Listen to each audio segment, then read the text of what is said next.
Hello, hello, hello, hello. So, I see that... Oh, we've got Alienated and Alfia in today. Lovely. Hey, Max, how you doing? Hey, Bikash. Hello, hello. Oh, I muted myself there. Okay, so, before we kick off, I've fallen down a little bit of a rabbit hole. And I want to share my rabbit hole with you all. And that is how you start a stream. So, I don't know if this rings a bell to anybody, and particularly those of you who live in the US. Hey, Taylor. The Citizen app.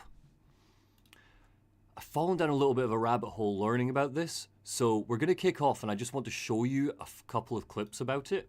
I've watched these already. I've done this research already.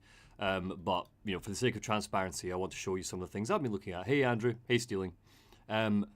So I'm going to play this for you, and I want you to... let me just make sure it's playing through my headphones, not messing anything up.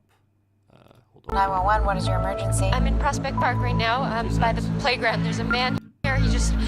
Perfect, okay. So I'll turn this down just a wee tag because it's slightly loud. I'm going to play these, and then the focus for today's stream is get my document, this chaos, get it into some form of followable order so I can start basically getting this structure together. If there is time, we will start writing today. That's the goal, to try and at least get the introduction written. But before we do, yeah, I want to introduce you all to Citizen, the app. Let me just show you this. I'm in Prospect Park right now, by the playground. There's a man here, he just pulled out a gun. Okay, ma'am, we're sending someone right away. You ready to go to the park? 7-8 Eddie on the air. Eddie, go 6 years ago. 10 respond to male with firearm near Prospect Park Playground. I'm heading west towards park entrance. Check and advise. 10-4 Central. I'm on my way.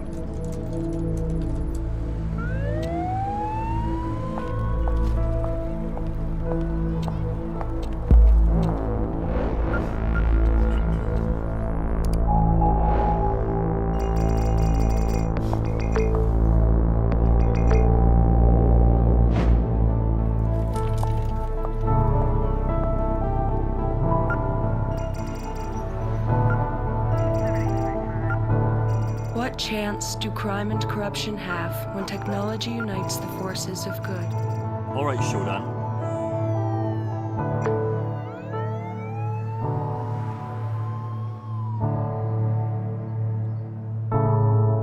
Citizen, now operating in New York City.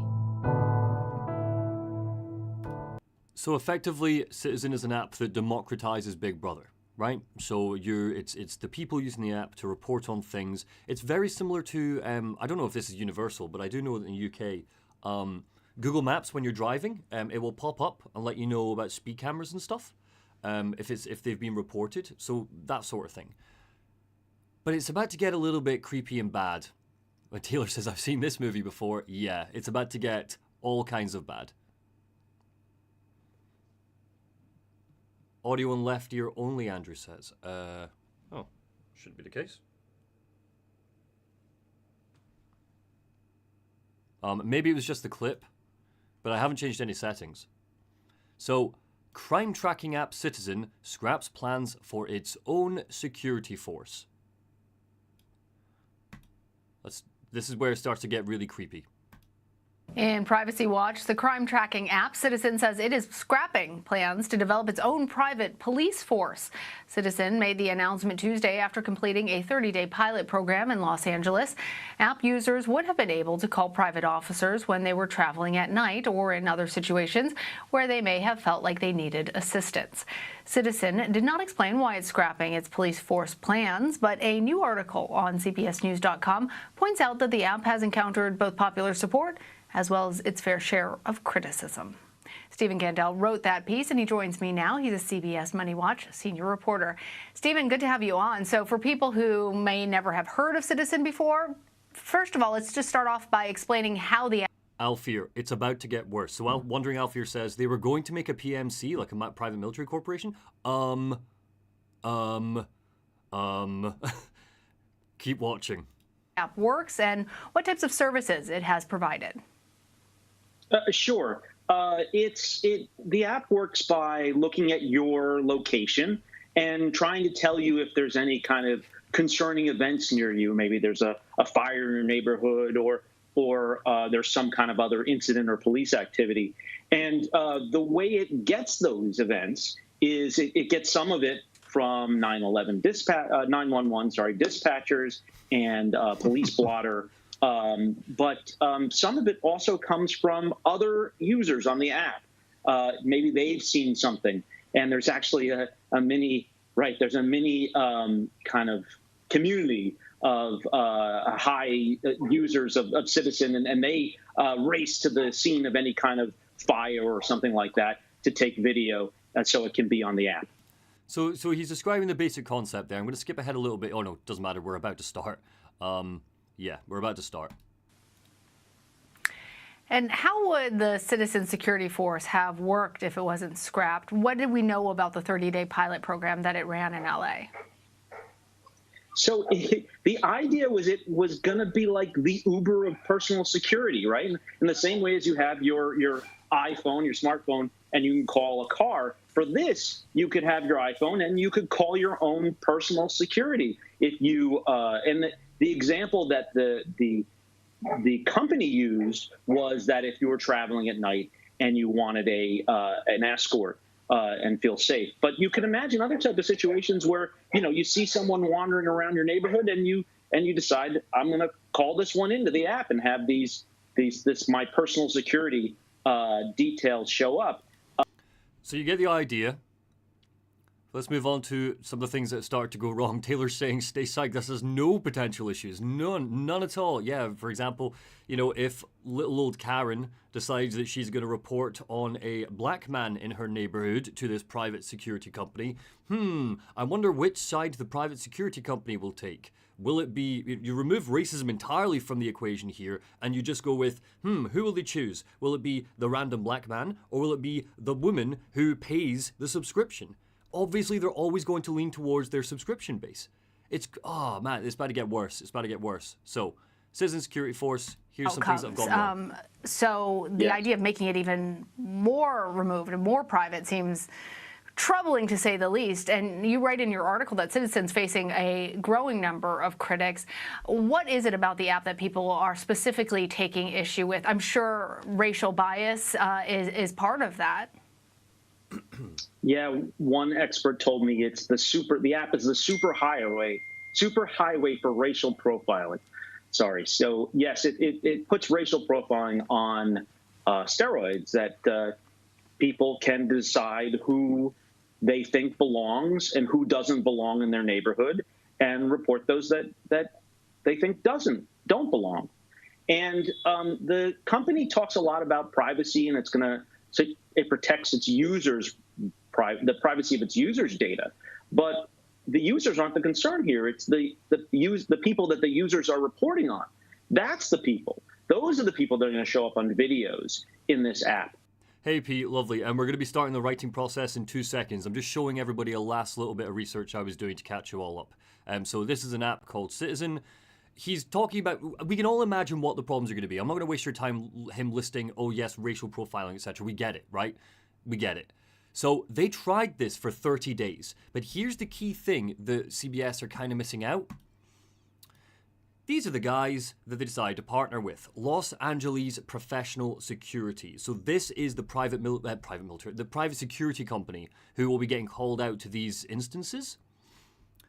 They exist. They're still doing their thing. I want to point out, just in case anybody is living in LA, and you probably know about this more than I do, but this is 2021. It went on a 30-day pilot. It got scrapped. So they're not doing this anymore after a 30-day trial. But, it's about to get a little bit more fucked. So let me continue. Here's a little documentary they did. We won't watch all 18 minutes. I will skip through because I've watched the whole thing. By the Los Angeles Professional Security. These are the people. These are your private cops. This is how they market themselves.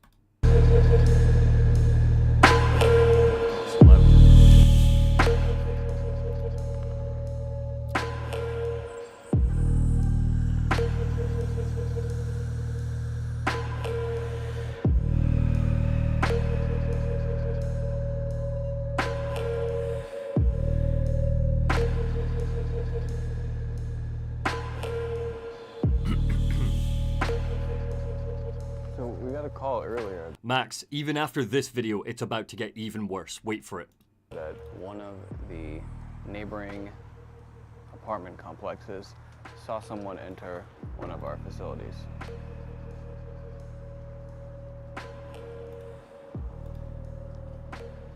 The last time we were here, we placed a shovel along an exterior door in a very specific fashion.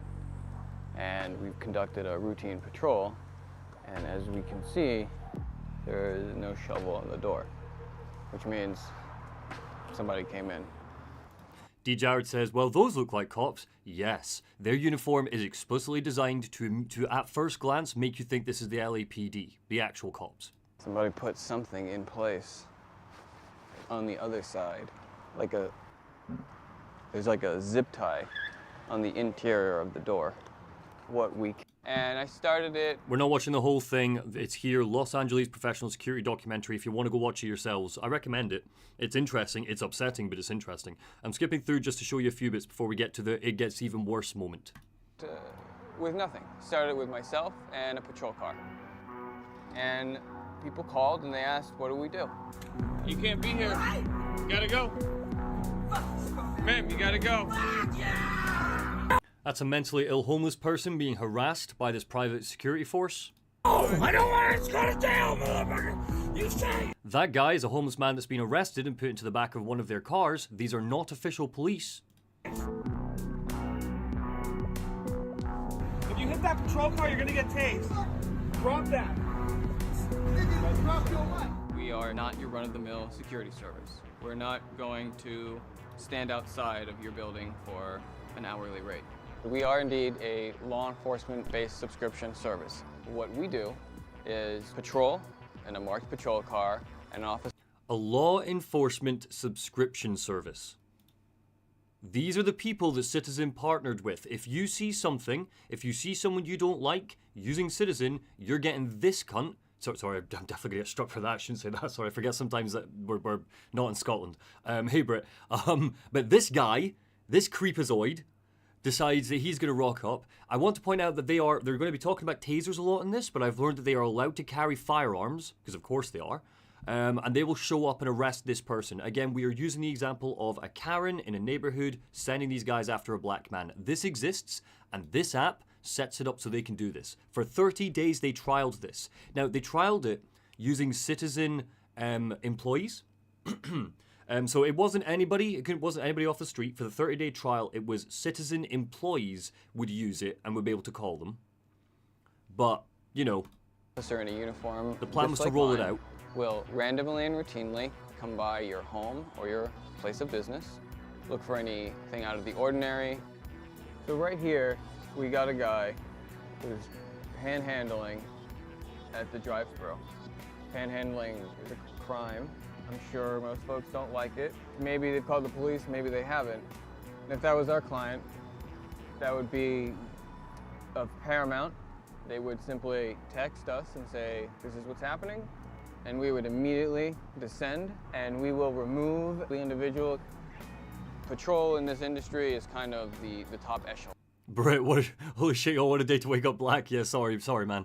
We're going to move past this in a wee second, but this is going to be in the critique. This is why I'm showing it all to you. Because something corporate police, something tri-optimum, something the opening of System Shock, because again, it is about to get worse. So you get the general gist, right? If you want to giggle, the Los Angeles Professional Security YouTube channel, aside from all of this, they have a K9 unit as well. Worth me noting, they have a K9 unit. And if we go down here, top comment. I'm a retired LASD deputy sheriff. I could not arrest an individual for trespassing unless they were first issued a notice of trespass and not to return. You're definitely out there playing super cop. Very good point, Road Trekker 866. What an interesting piece of insight from you, ex-police officer. I mean, again, I want to point out that I'm not pro-cop, but I'm more pro-cop than I am pro-whatever the fuck this is. So, to move on, the YouTube channel of this private security force starts basically roasting this guy publicly on their YouTube, Which gang are you affiliated with? It's too bad your hands are tied and you are too impotent to be able to make an arrest for simple trespassing. We do it every day. Why is there a space after both your full stops, bro? Very professional way to respond to someone for being professional security. 6 months later, no reply. What? It's all fake, man. 1 year later, still waiting for a reply. Like, how are you... They're just like harassing this guy for one comment. Don't you have, you know, fascism to do, sir? Jesus Christ. So it's about to get worse. It's about to get a lot worse. To avoid spoilers, let me pop it in here.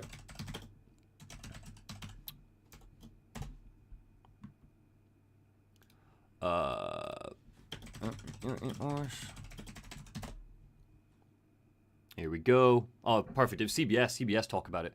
Right, you ready for this? Somebody's name is about to appear here, and for a lot of you, you'll probably recognize it. If you don't, I'll explain. Ready? 3, 2, 1. Shagaboom. Citizen crime tracking app funded by Peter Thiel scraps plans for on-demand police force. Peter Thiel funded this concept. For those of you who don't know, just in case there is anybody who doesn't, Peter Thiel, co-founder of PayPal with Elon Musk. Some people believe he is the richest and most dangerous man in the world. If you're talking about Silicon Valley, you're not talking about Musk, you're talking about Peter Thiel, primarily. Peter Thiel also transhumanist. This is why it's important.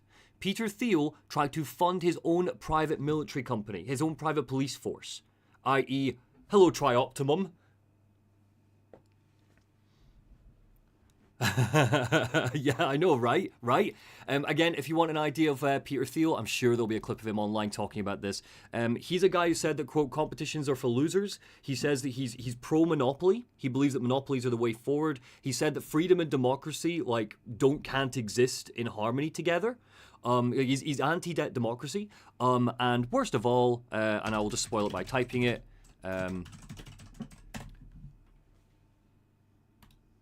Now, I don't agree with everything Donald Trump has said and done, and I don't think the millions of other people voting for him do either. Nobody thinks his comments about women were acceptable. I agree, they were clearly offensive and inappropriate. But I don't think the voters pull the lever in order to endorse a candidate's flaws. It's not a lack of judgment that leads Americans to vote for Trump. We're voting for Trump because we judge the leadership of our country to have failed. Now that someone different is in the running, someone who rejects the false, reassuring stories that tell us everything is fine, his larger-than-life persona attracts a lot of attention. Nobody would suggest that Donald Trump is a humble man. But the big things he's right about amount to a much-needed dose of humility in our politics. Very unusually for a presidential candidate, he has questioned the core concept of American exceptionalism. So you get the idea. Here's one final thing about Peter Thiel, just in case you didn't know anything about him. On numerous occasions, he has had lunch with a white nationalist.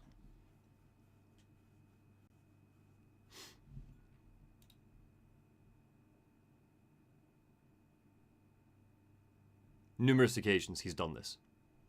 And a couple of different white nationalists too. So Peter Thiel, everybody, transhumanist. Bad transhumanist. We were talking about, for example, like we've looked at a couple of like crazies that have been quite fun. Like I'll remind you all of Zoltan Isvan and the Immortality Bus, the guy that ran the transhumanist party. But like at best, I think that these people are misguided. You know, and are like, they actually have some interesting things to say, and the philosophy of transhumanism is interesting. But the last thing I think anybody wants is this motherfucker steering that conversation.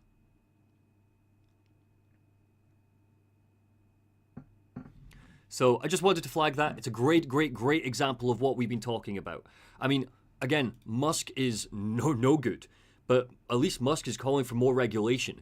Peter Thiel not calling for regulation on AI regulation at all. Stealing says, I'm convinced this is how a real DedSec would start. Totally. Yes, D. Jared, yeah, Philosophy Tube does do a decent breakdown of transhumanism. It's a great video. Really good video. But anyway, wanted to flag this to you because I fell down this rabbit hole in my lunch break earlier today, and it will be featuring in the critique. So, with all of this in mind, let's do some bloody writing, eh? Let's get started. If any of you are curious as to how the hell I'm able to do this, you know, for UK time, I start at 2:30 p.m. I have a 9-to-5 job. I got an early finish today. I got very lucky. So, where are we going? Let's put some tunes on very low in the background. Normally what I'll do is I will listen to music like on Spotify. But I can't do that because as we learned yesterday, I will get copyright struck. So I'll just put some, I don't know, some lo-fi video game beats on. I'll just put them really, really low down so that it doesn't thingy me. Live. Lovely. A little too loud. Glitch City. Just making sure we're giving the credit where it's due. Glitch City. Let me go back to live.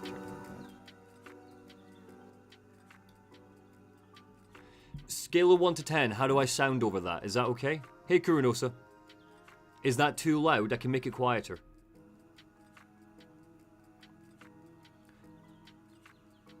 Mainly for this, and this is probably going to be the default for a lot of the writing streams, because again, there will be a point when I start writing where I'm probably not going to be engaging with you at all. Because it will throw me off and I won't be able to write anything. I will get, you know, it'll be the equivalent of trying to pee while someone's watching, you know? DJR says it's fine, and Switchblade says 10. Cool, cool. So this is all right to have in the background. It's good. Great, lovely. Well, I'll leave that as is for now then. And let's even just a wee bit quieter. There we go. Just so it's something in the background. Let's get rid of all this. Make this small. And let's start. Critique your grammar and all. Yeah, like, feel free to comment on it in the chat. Just don't be surprised if I'm just not interacting with you like I have been on the other streams. I'm probably going to, like, blank the... I've got you all on a second screen here. I'm probably going to end up blanking you, basically. So on the second screen as well, I've got... Yeah, that's fine. Okay, cool. Perfect. So, let's begin. So how the hell are we going to do this? Yeah, you be your own entertainment. You can play I Spy or something. Shout out to Booty Liquor 9000. I love the Pokemon remixes a lot, apparently. Yeah, is that here? Yeah, Booty Liquor, go yourself. Kind of like it? No. Oh, subscribers only. Fair enough. I'll subscribe. There we go. Wee bit up. Again, a lot of these streams are probably going to be me just staring, doing nothing in silence while I'm thinking. So don't stress if that's the case. That's why the music's there, basically, so that you know that I'm still present. Cool, so how are we going to do this? So normally what I do, this is for every single critique, I've got a document that looks like this. It's a document that is just full of crap. You know, quotes that we found from the research, very similar to the Bioshock one. I've got a timeline. We're going to get the timeline out of this document because it will throw me off. Here's one I made earlier. And let's just copy it and pop it in so it's out of the way. Because I don't want to lose any of this, but I don't want it to be kind of tripping me up while I'm working through.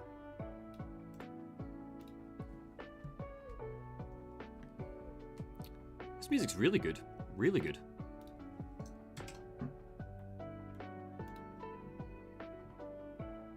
No worries, Brit. Enjoy work.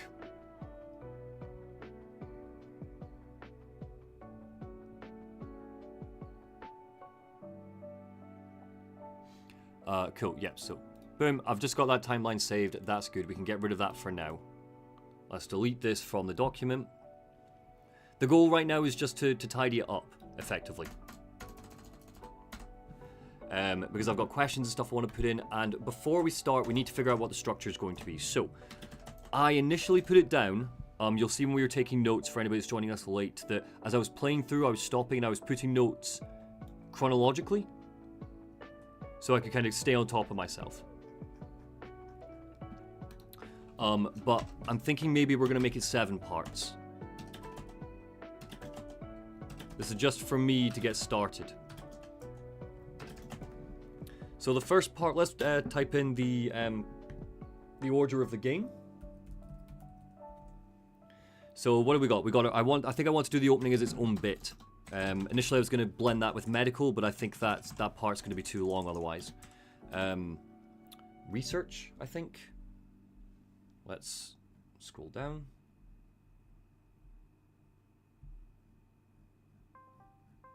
Research in the reactor, I combine it to one because that's the mining laser bit. Okay. Yeah, cool. Research, reactor. Then storage, maintenance, and the flight deck are all going to be one part. Because I know what I'm going to do with that, but that will make sense to you in a minute. Executive and the Groves will make one part. We're not going to separate them. Engineering and security will be one part. And then the bridge, the ending, effectively. The bridge and the ending. Oh, Mikesh, I want to be clear. So Mikesh is saying, I'll resume playing Control. Despite all Monty said about it, I still in love. I want to be clear that whilst I have criticisms of Control, I still think it's a great game. It's a great world to lose yourself in. I just think that it just falls short for me for the potential of what they could have done. But after Alan Wake 2, I am hyped for Control 2. It feels like Alan Wake 2 really felt like a bit of a Remedy awakening where they're going to start taking control of themselves more. Cool, so these are going to be our 7 parts. There'll also be an introduction as well. Now I need to decipher what I want each of these parts to be about. Because this is like the Bioshock and the Soma one, each part is going to be about a bit of the gameplay, combined with talking about an element of the philosophy that we're looking at, the transhumanism philosophy. So, best way to do is I normally try to make it blend as best I can with where I am in the game.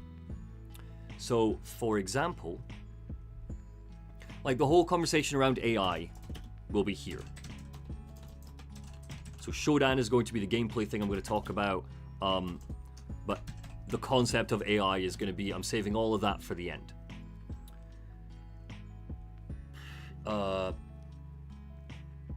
Probably I want to do, oh yeah, so this is the big one. So I want to do combat for this one, because this is the part of the game where not much happens story-wise and there's not too much to dig into it. Bikesh, for me, Alan Wake 2 is absolutely worth the wait for me. It's worth the money, worth the wait. It is expensive, but it's my game of the year. If Baldur's Gate 3 hadn't come out, I would have been upset if Alan Wake 2 didn't win. But that's mainly if you like horror. It's mainly if you like horror. So, what am I doing? I want to...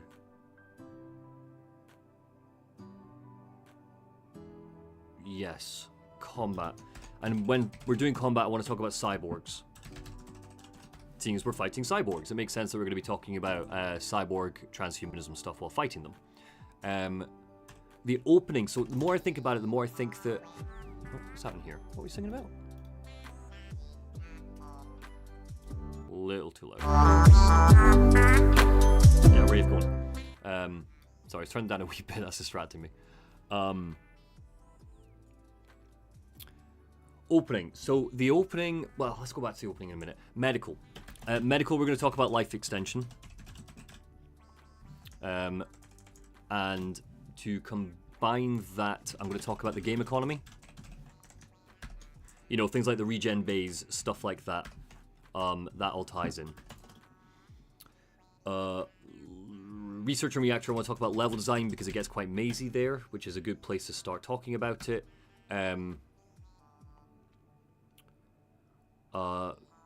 Climate change.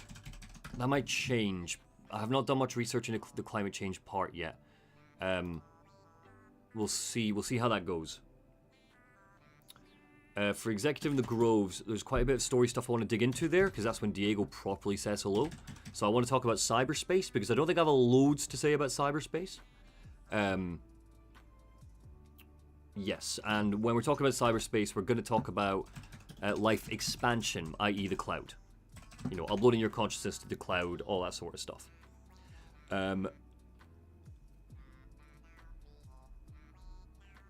Engineering and security, I want to talk about System Shock as an immersive sim. And I want to talk about the class angle.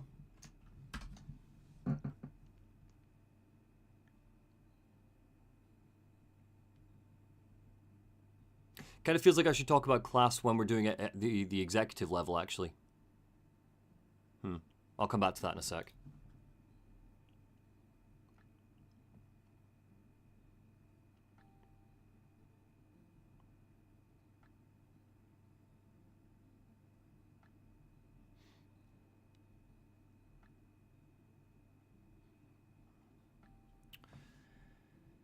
And the opening I just want to talk about Tri-Optimum. And, you know, the corporate future. Because that's effectively what the through line is going to be. This is, again, why I come down in the middle of it, which is like, I like the concept of transhumanism, but dickheads like Peter Thiel are running the conversation right now, which makes me scared of it. Which doesn't mean there's a problem with philosophy there, but, you know.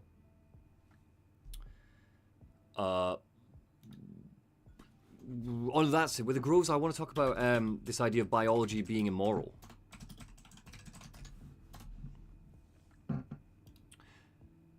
Cool. This, I like how this looks. I think this works. So let's underline it all. And let's pop them in as our new titles. Grand, medical next.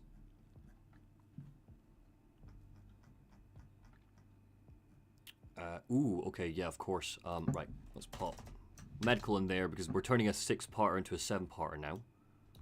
There we go. Research now goes down here.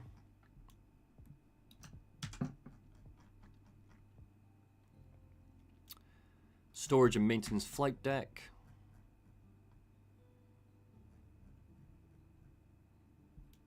Goes here.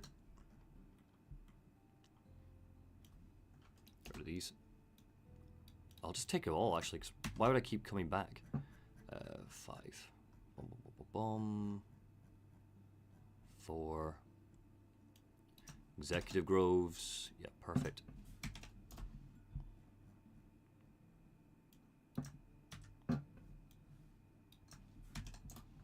Yep, there we go. Finally, the ending. Great. Next, let's get rid of this. We're not going to worry about research, we're going to do that part last. For now, let's just take the game notes and put them in the corresponding places. So, the bold bits are the story bits. The bits where it's like, because I'm going to be guiding people through the story as we go, so I want to make sure that I'm flagging them. So, opening, Diego's a bad guy, Diego's an asshole. That's it, that's all we need for that bit right now. Then we're contacted by Rebecca in medical.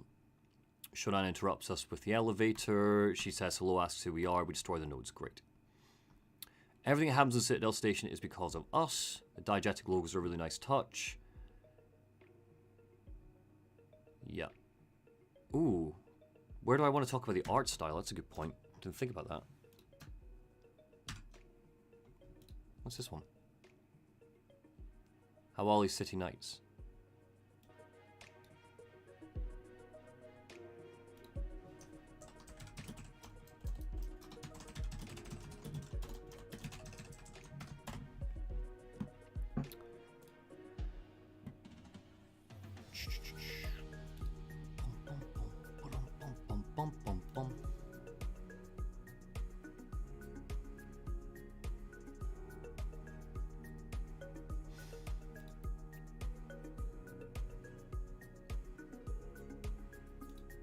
Where do I want to put the pixel art bit?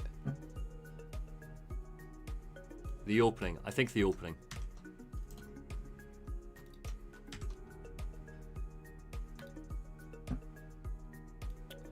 We did find that, so I don't need to worry about that. This opening tutorializes cyberware and medical. Yup.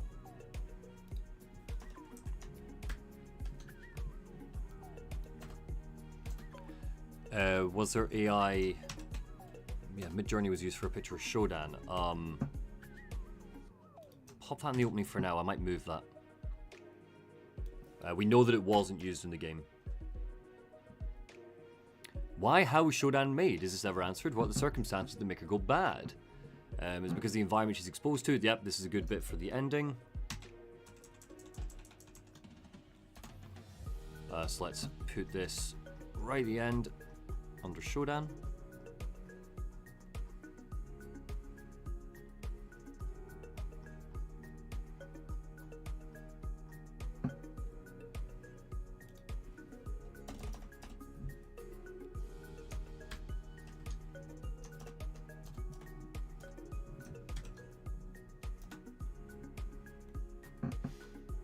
This might not be great for anyone's eyes because I'm just flipping around here, so you know, don't be surprised if you're not watching. That's totally fine. Stakes are raised because we don't unlock a respawn point for the while. Yep. It's all Arnold's fault that cyberspace happened. I think I have a few things about cyberspace, so I'll collect them.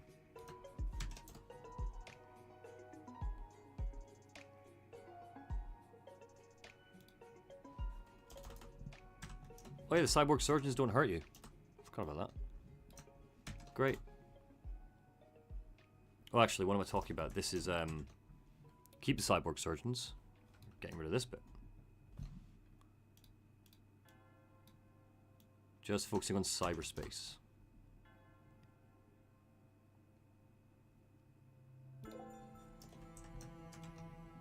Cool. Yeah, wow, I bitched about cyberspace really quickly early on.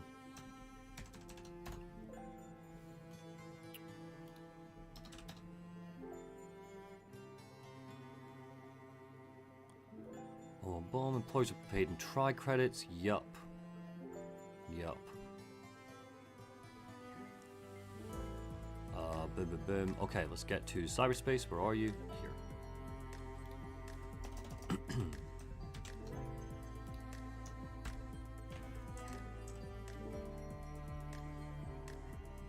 There's an Alex Jones video game, DeathAdder? What?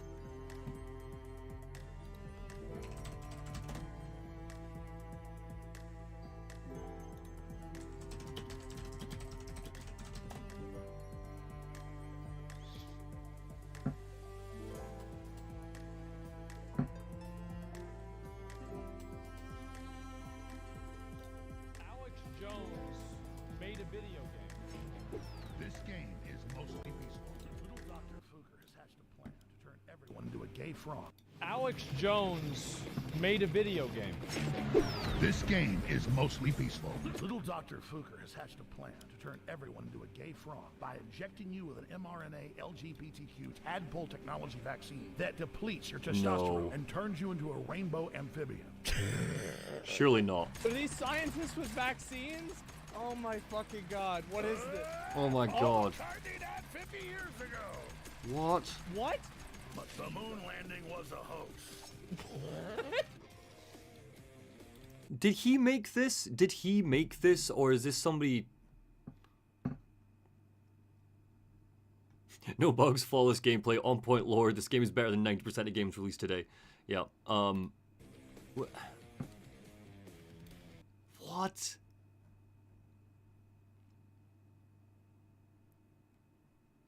Right, DeathAdder, I'm going to leave that with you. You distracted me. You figure out if that's real and you let us know. Back to this.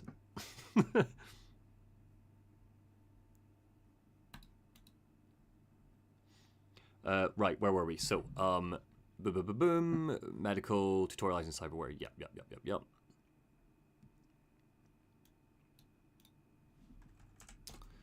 Audio logs are key. Yes.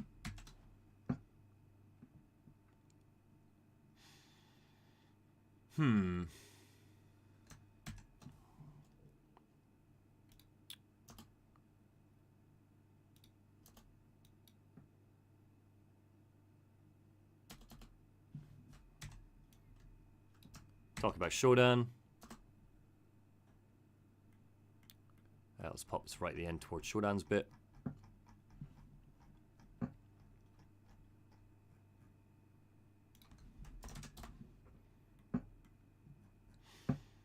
Dum dum dum. Oh, I didn't press play on my music. Sorry, everyone.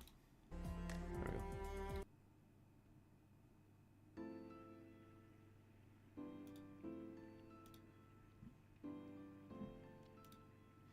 Troutman's slogan is perfection through genetics. Lovely. That will of course be medical.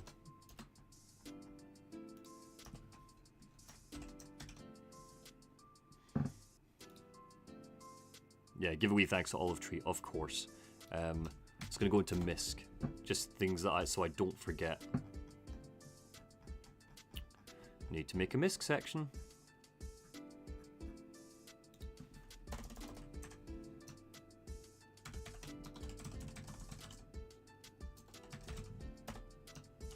Did I you spell miscellaneous? Why am I doubting myself? Miscellaneous.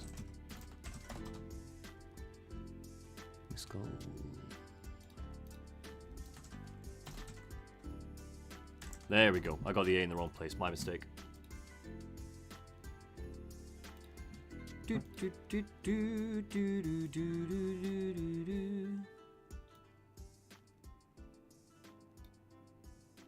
we go. There we go. Okay. Cool, that's fine. So as long as I don't forget Olive Tree, because I do want to give her a wee shout out.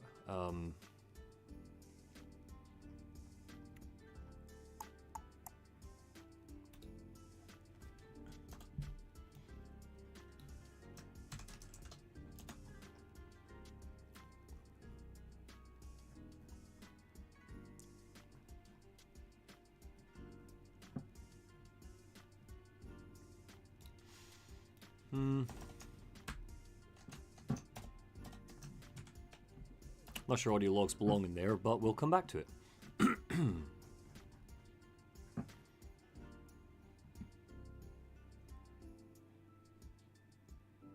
The Alex Jones game is real. Christ.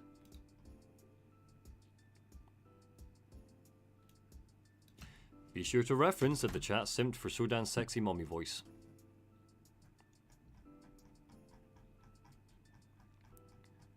That will at least make it into the first draft. I promise. I don't know if it makes it into any other. So I don't think general audiences care that you lot simped for Shodan.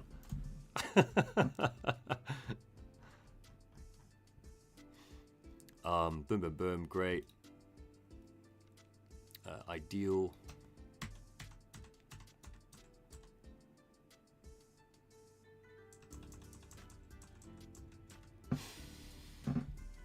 I do have quite a bit to say about the environmental storytelling in the audio logs, and I don't know if I... Oh no, we'll go into level design, won't it? Because that'll be all about finding your way around. Yep. Batch Shodan, get this.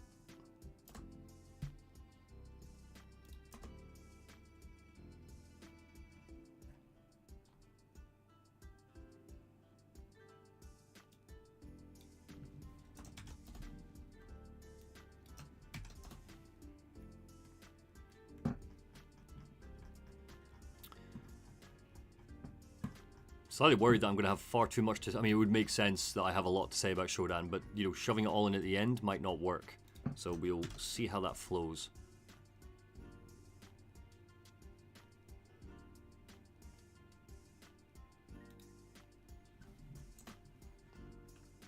Just Rewards, the original wasn't included in the remake. Strange. What was Just Rewards again? Just Rewards.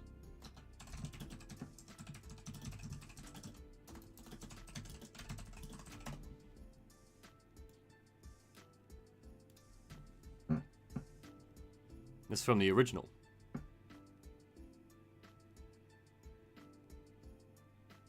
Oh, this is the hackers log, yeah.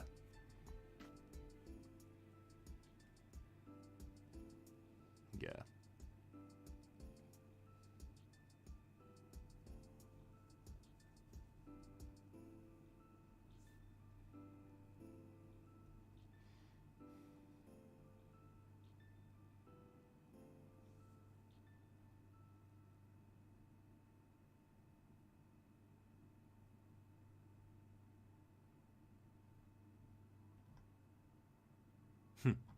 Cool, fair enough. I don't think that's worth me acknowledging. I know it's not in there. Cool, employees were paid in tri-credits. That's game economy stuff. Good. Mod kits are pricey, but feasible if you hoard junk and vaporize it, and they change the look. Yeah, these are good.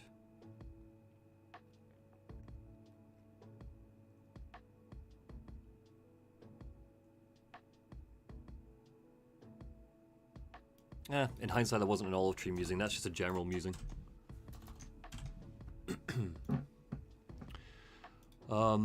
Okay. Cool. Next. Researchers' level design is hell. We're talking about level design. That's good.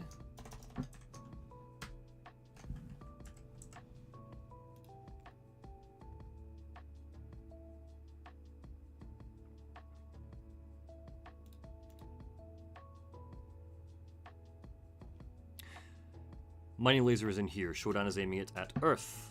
That's plot. Put that in the plot bit. Worth noting that the residents of Citadel Station simply did not believe that Shodan could go rogue. Yeah.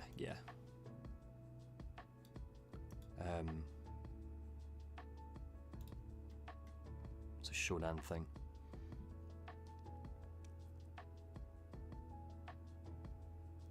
Boom, boom, boom. Yeah. Anything else here about Shodan?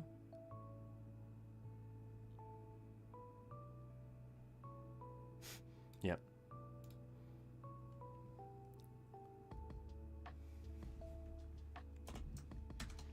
That's also Shodan bit.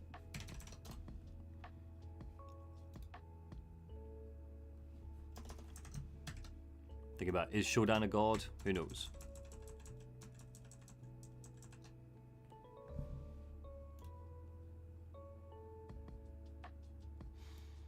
I will mention the cult room here. I think that's more plot than it is backstory.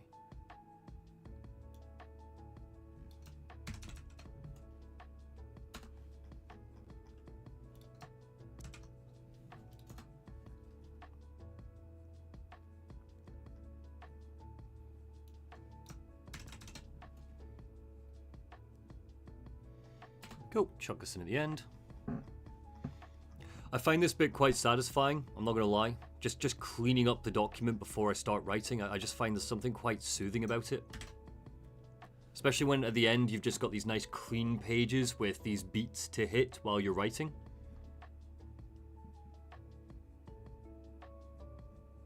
I'm gonna take a break in 5, just grab myself another water.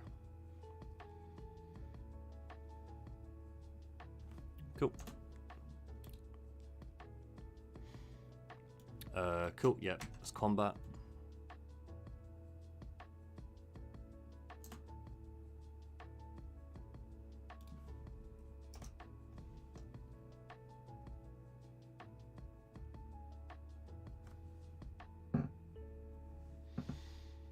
This is puzzles, that's fine.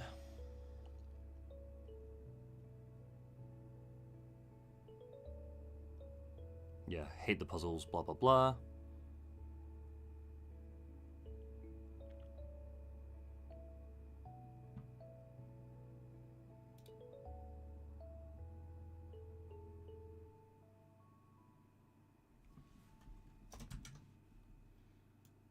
Cool, only one thing about combat right now. Oh no, tell I. About ammo types, yup. We like the ammo types. Cool. This is in combat now. Lovely.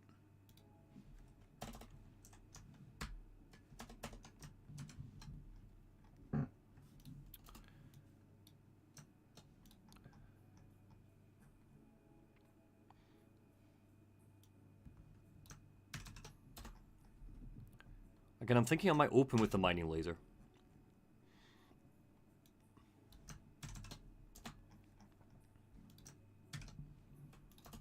Cool, that's the plot beats. Cyberspace. You.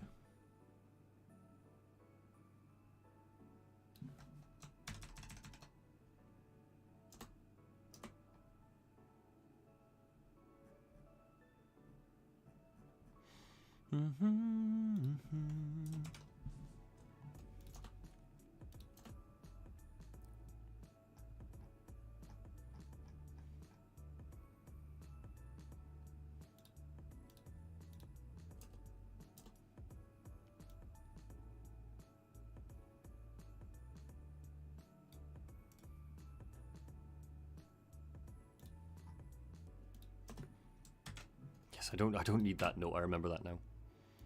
In the mini-med bay in the reactors, machine traces for radiation. Yeah, that goes up here.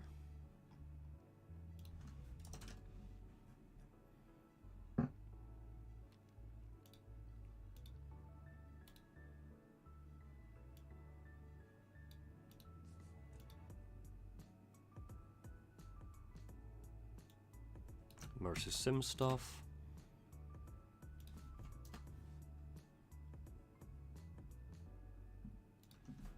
Also immersive sim stuff. Cool.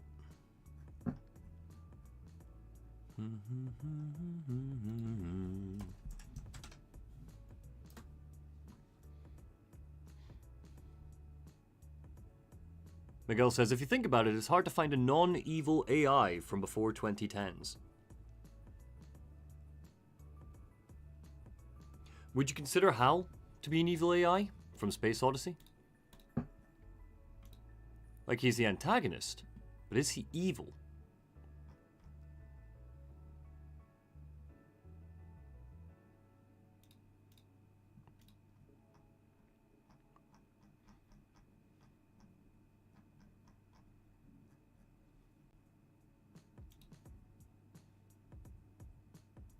Environmental hazards. Yeah, cool. Running around inside Shodan. That's all good.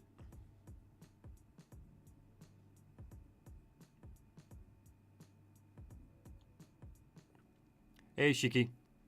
Well, look at this wacky, goofy boy writing a script. What's he doing? I know. So we're literally just taking all the notes and we're putting them in order so I can start kind of working through it. This is how I always start. Because right now this document doesn't make any sense. So I've got some subheadings and I'm categorizing things appropriately so I can follow them. Cool. Level design complete. Number 4. Love that Shodan spawns enemies by sending them through crates.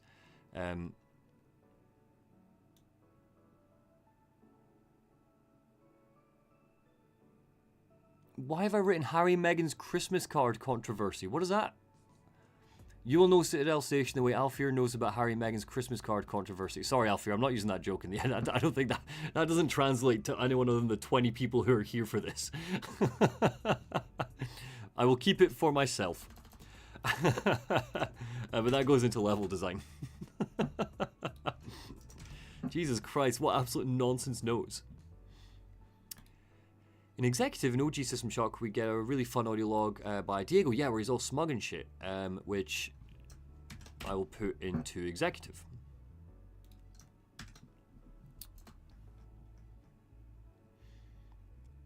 UI UX, we're generally more chill on UI seen as a positive thing. The whole transhumanist angle makes it part of the experience. Yes, you're right. Where do I put that, I wonder?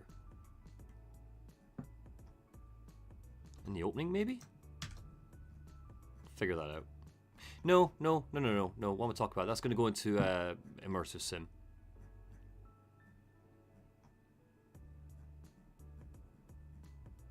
There it is.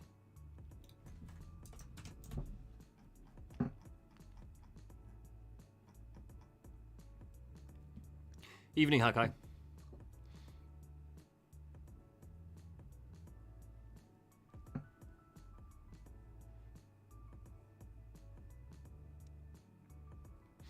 It's a great game, Shiki. It's a great game. It makes you work for it, but I can't recommend it enough. It's a brilliant game. Really good. The lack of respect shown to his mods, yeah. Cool, combat, blah, blah, blah. So many configurable options. Strengthen yourself. Yep, absolutely. Pop that.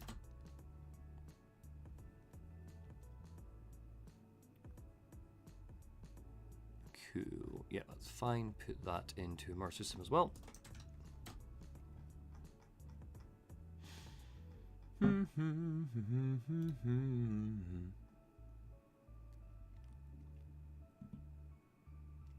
Oh, want to steal that for the opening.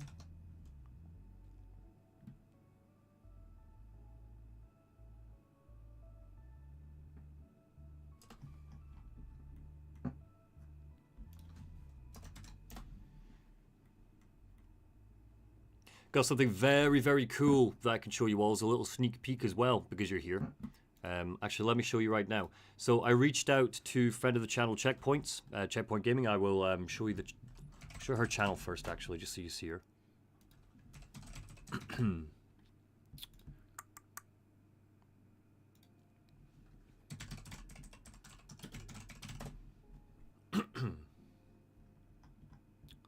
Checkpoint show.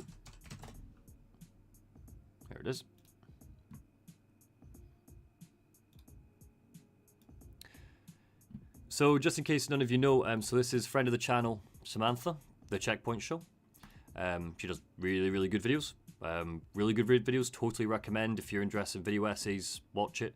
Can't disagree more with her Watch Dogs Legion video, because I hate that game, but I think it's still a brilliant video.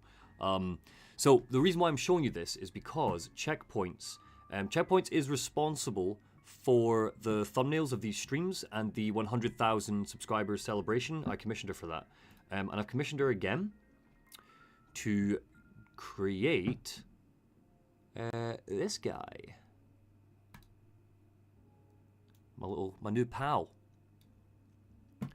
So this is a picture that Samantha's done, Checkpoints, of Herman Faustus. You will remember is the fictional philosopher that we learn about in the manual, who is like, you know, I've predicted the future. He's basically the Nick Bostrom character, the vulnerable world hypothesis guy, but we don't know what he looks like, and we never get a picture of him, and we never see him in the games. So when I'm referencing him for quotes, I've commissioned Samantha to do this is the first draft of like the work that she's done for me, and this is the first version, and then she's done a second version of him talking like he's giving a lecture. So we're going to be using these in the video. This is to help with the video editing. So I've commissioned Sam for these, and they look amazing. Really happy with this. Pretty much exactly how I would have imagined Herman Faustus maybe, 5 years before he passed away. But yeah, really, really love it. Look, he's wearing the Troutman uniform and everything as well, because by this point he's working for them. So this is all her. Can't take any credit for this. I just reached out and asked if she could do some work. Her channel name is The Checkpoints Show. It's here on screen if you need it. I'll keep it up for a second so you can all find it. But honestly, go and give her some love. Her stuff is really, really good. Really good.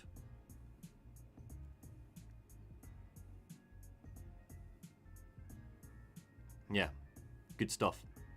For those of you who really liked my Arkham critiques, she's done a full 6-hour version of the entire franchise herself as well. So if you want to hear a different voice on it, from somebody who also loves the Batman games, focus on them. This is a really, really good one to move to. But yeah, totally recommend you subscribe, or at the very least, just give one of her videos a chance, and you should be convinced. But yeah, anyway, back to what we were doing. I just wanted to show you that. It's a little sneak peek. I'm very excited about that. It's very cool. You'll be hearing and seeing from her again, because she'll be helping out with the Alan Wake 2 video, doing some of some art for the Alan Wake 2 video as well. Anyway, where were we? So did we pass through? No. Let's keep going. Yeah, because I've not tidied up combat yet. Flight deck time. Can't trust the bots. Who can you trust? Yes, all good stuff. Yeah, that's level design stuff.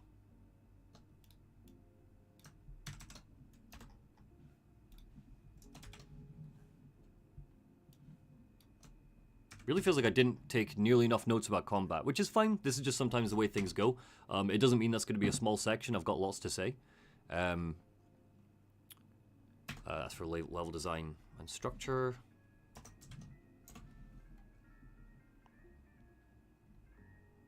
No spoilers in this chat, Shiki, don't worry. I totally recommend you do finish it. It's great. It's very good. Yeah, it was my game of the year last year. And who knows, if it's a crap year for gaming, and the DLC are good, maybe it'll end up being my game of the year 2024 as well.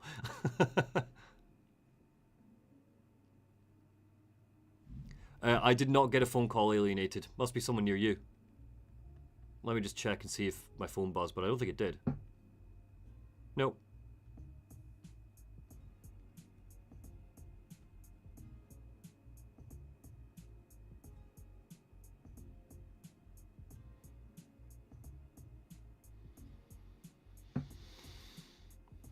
No. Okay. Bum bum bum bum. So off to executive. Yeah, let's get this stuff here. I want to pop that one in there because that's plot. Cyberspace, cyberspace, cyberspace. Is transhumanism ableist?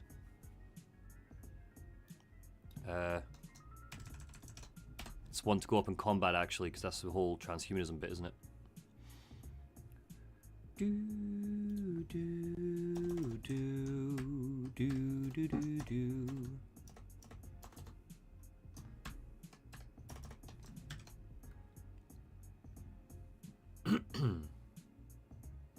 Oh, you're right. I keep forgetting for Final Fantasy VII Rebirth is coming out this year. Yep.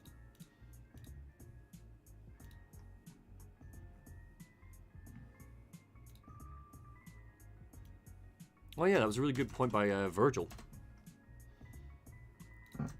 Pop that in there.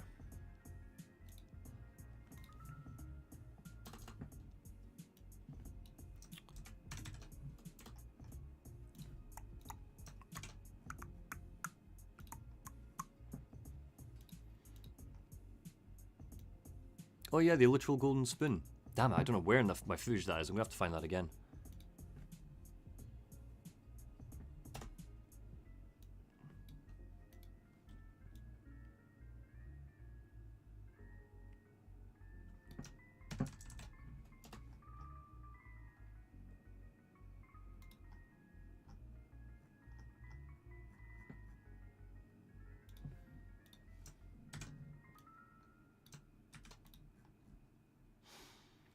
Dum dum dum.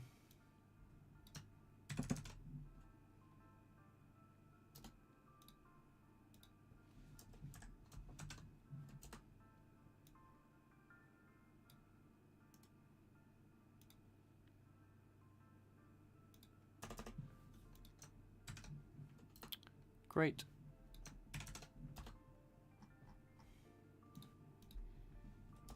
Bum bum bum bum.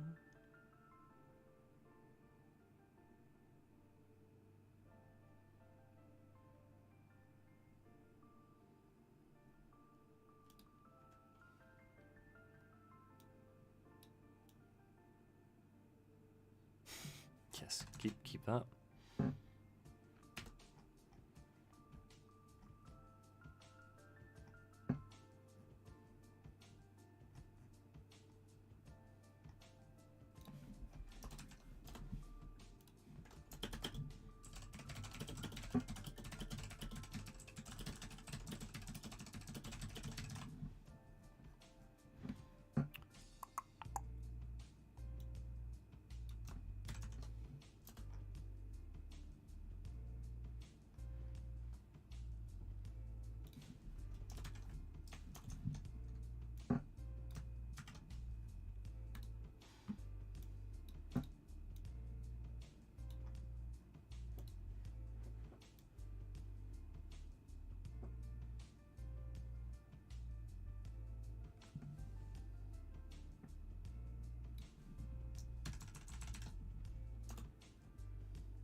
Great.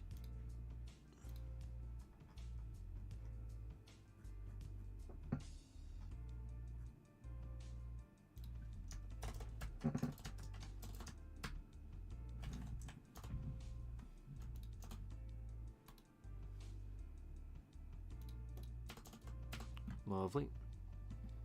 Okay, guys, give me just 2 wee minutes. Gonna grab another glass of water and stuff just before I continue with this. I'll keep the music playing for you, though.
Okay, I'm back.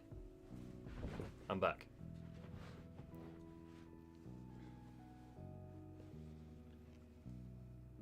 What are we talking about? We talk about Final Fantasy VII. Hey, Isak. Oh, the end of Final Fantasy VII made me cry. Oh, I can hear myself. I'm back. Shh, quiet me.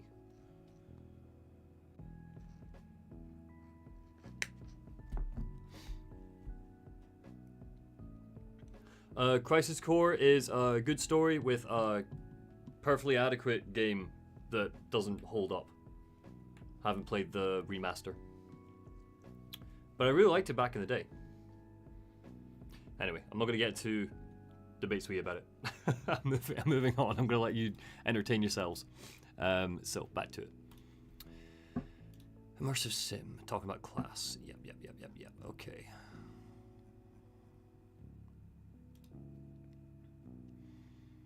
Yeah, you get your stuff.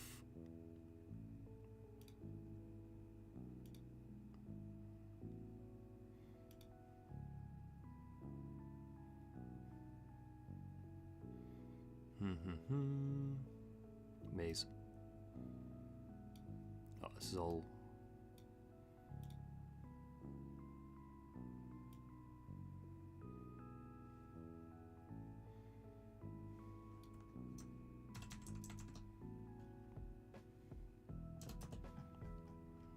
Pop this up here to level design. This is lovely. Who's this? This is Pokemon. Glitch City again. Really good. I've not jumped into this before. It's brilliant.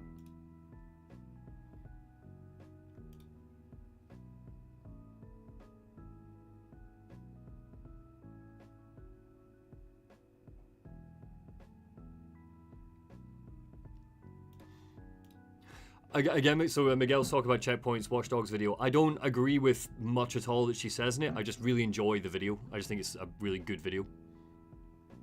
Hey Lord, God, have we got all three of you in today? All three mods? All we need now is Chase and Neil, and the set is complete.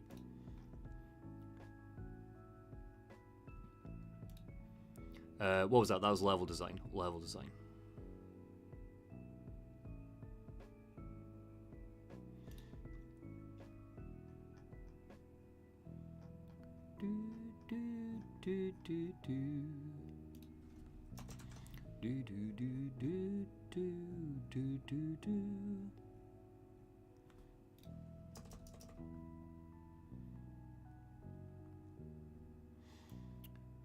Yeah, get that thing.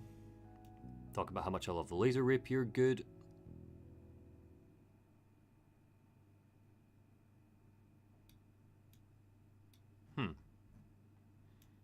Stick with combat.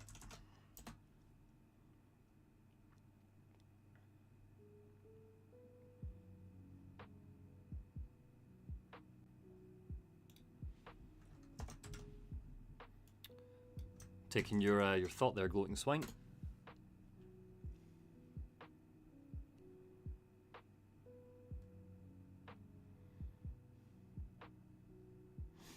Great, pop us in combat.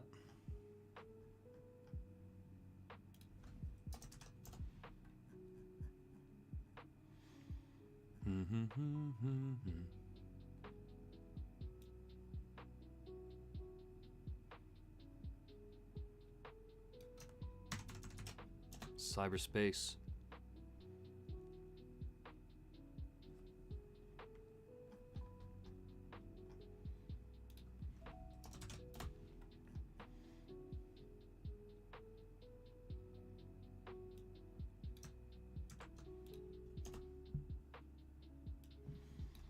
Plot.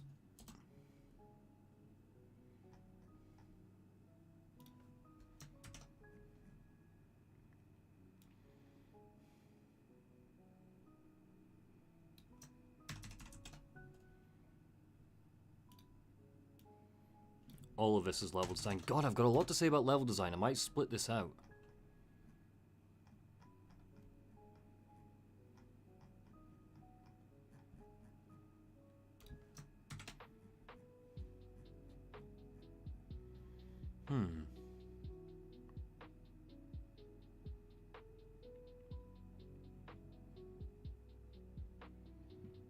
Oh, hey, Stu. Sorry, I'm not paying too much attention to the chat for these because I'm doing the writing. Can you bestow upon us some English professor advice for writing? I don't really have any kind of words of gospel, I'm afraid. And what we're doing this stream is we are definitely on track to start writing today. So this is effectively all of my notes. I'm currently working through the entire document because I just scribbled them all down as they came to me, and now I'm putting them into chronological order, and I've broken them down. I decide before I start writing what each section of the critique will be about. For example, I've decided that medical will be about the game economy and life extension. Oh, this is a little bit loud. Let me turn this down a tad. I don't know if it's actually just too loud for me or for you guys. I'll leave it as is. If it does get too loud and you can't hear me, let me know. But yeah, so basically just come up with a plan. Come up with a plan. But then, you know, for some people it's just easier just to start writing, and the plan will evolve as you write. So yeah, there's no real hard and fast rule, I'm afraid.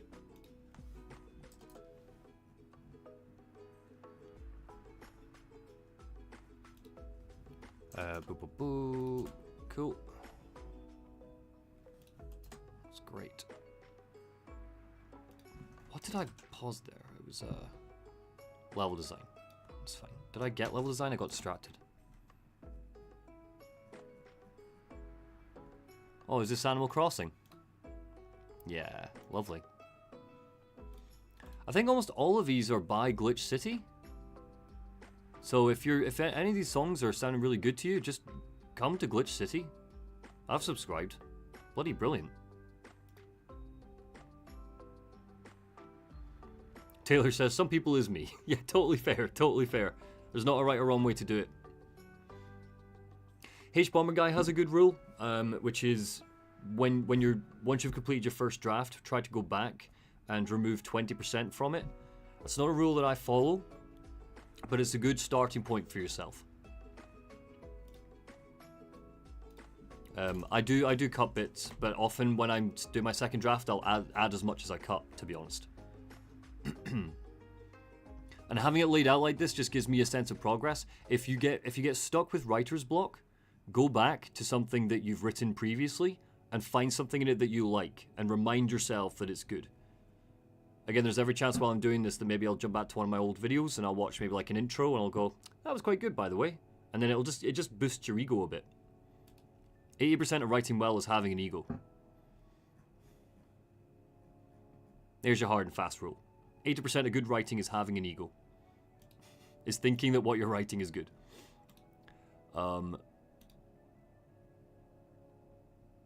Enemy respawn rate. Yep, cool.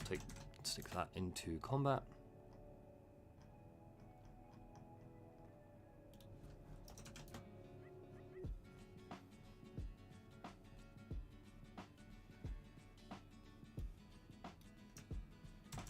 Plot, fantastic. Really good progress.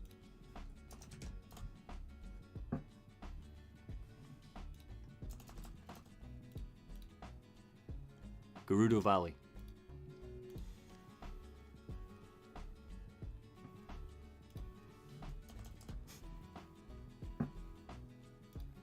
Cool, now we're talking about Shodan. She's very present. The patches. Yep.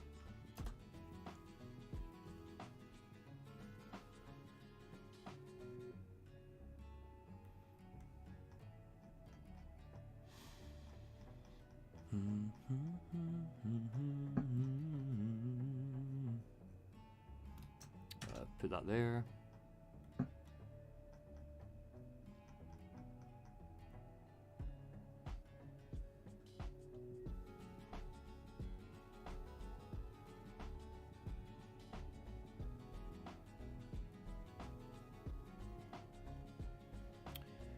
Should reference to chat. Yep.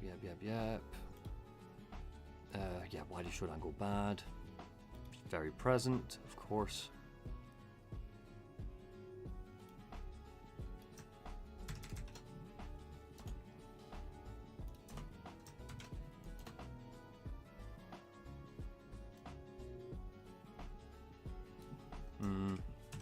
Crash goes into miscellaneous, because I don't know if I want to note it. I don't know if it's worth noting.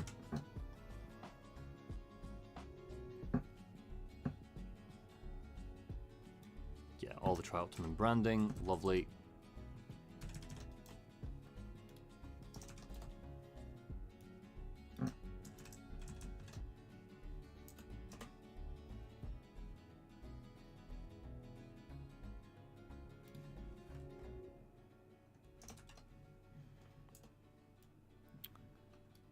It's all good. Stick this in the opening. Cool. Boom, boom, boom. Up we go. Let's separate this.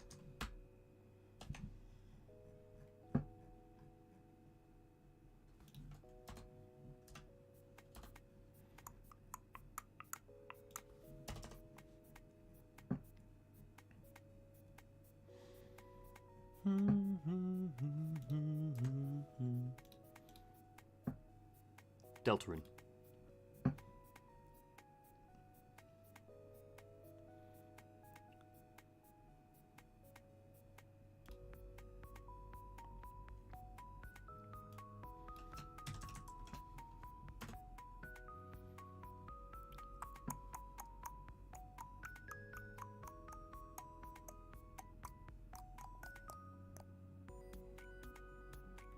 Okay, that's fine. This goes up to level design.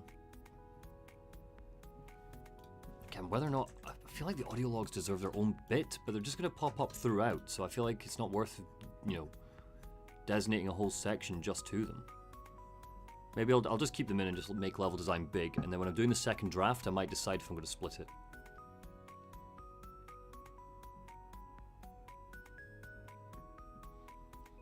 Oh, sorry, hey Cheyenne. Yeah, exactly what Alfir said. I'm currently reorganizing everything and getting ready to write the script. The goal is we start writing the script today. I'll probably write the intro today, because we're almost done with the reorganizing. Turning this hodgepodge of thoughts and feelings into something that I can follow. I'm not really looking at the chat right now, Vincent. I've got you guys there, but I'm not properly checking you, because I see that we're arguing about Final Fantasy, so I'm like, cool, no worries, I'm busy. So yeah, entertain yourselves. I will occasionally check in with you. But yeah. Boom, boom, boom. Alright, that's plot, because we fight Diego.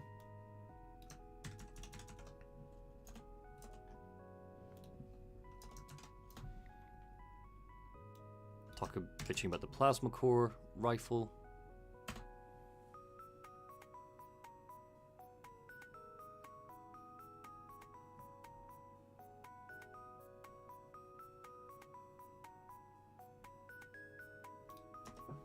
That'll go there. Yeah, take that.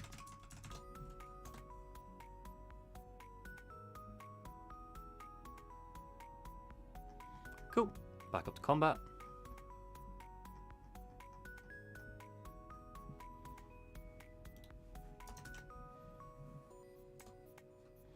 Hey, Mithril.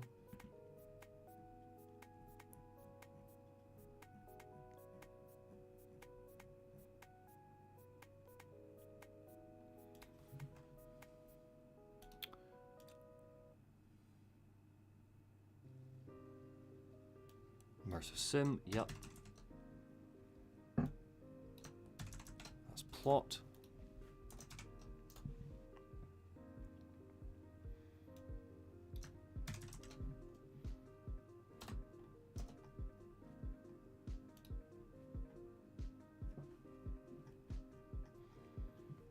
This goes up here.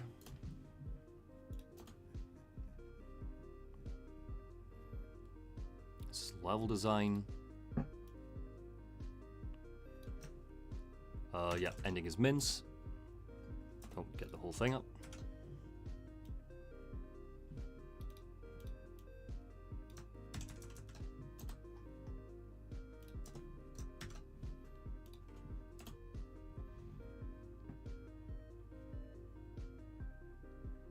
Crisis Score gets me very mad.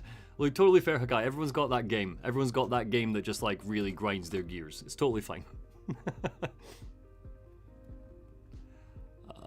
Feels like we're crawling around inside an insect. Yeah, let's put that up here. That's a good bit to start with.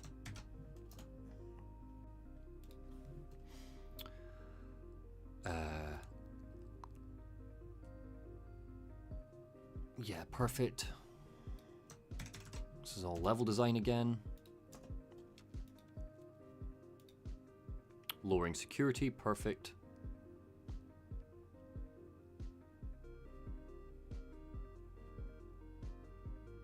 Cool. So things are definitely going to get moved around as I write. But this just means that I've got like my little bits that these beats that I know I want to hit. But as I'm writing, I might decide I'm not going to.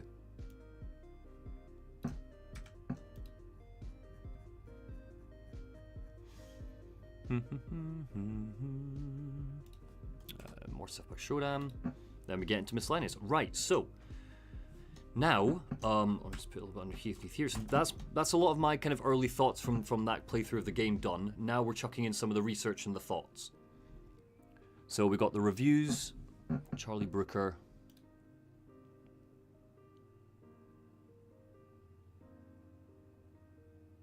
Yeah, remember this Charlie Brooker review. Talk about how awesome it is. Put down the opening, maybe.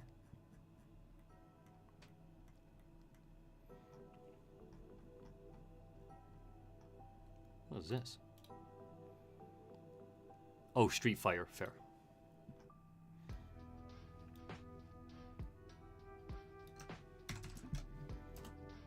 Actually, I think perhaps that belongs in Immersive Sim.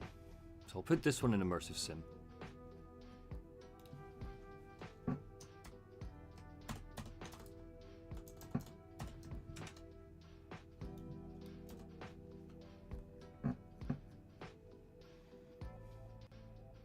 Quotes by Looking Glass.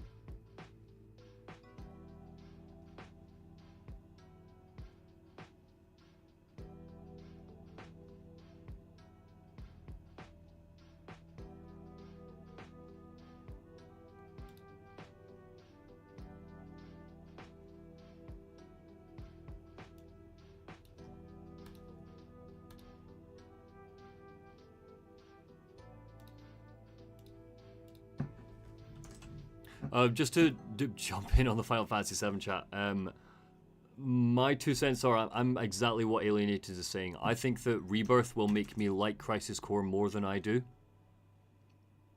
Like I think it's yeah, I'm excited to see what they do with it. Doug Church talking about sci-fi, perfect. Yeah, this is sim stuff. These are different quotes for different bits. So Doug Church here.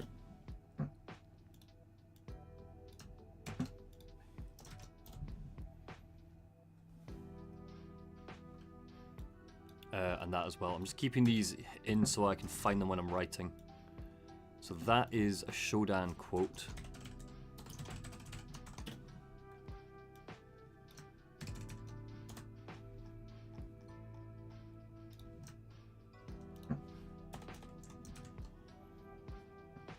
We had a second Shodan quote. No, we have that, which is about level design.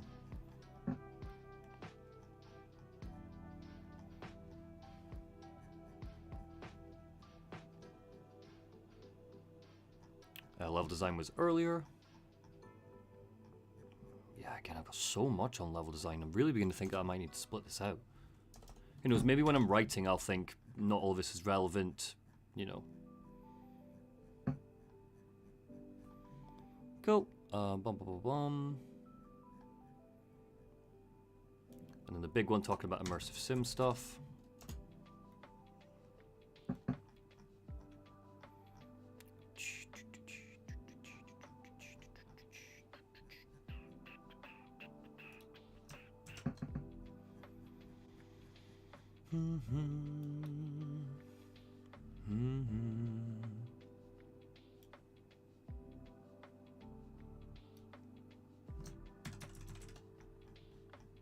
Spectre talking about Shodan.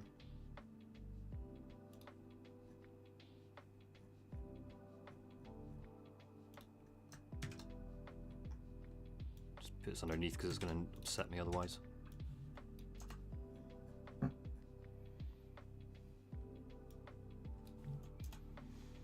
Never judge your player.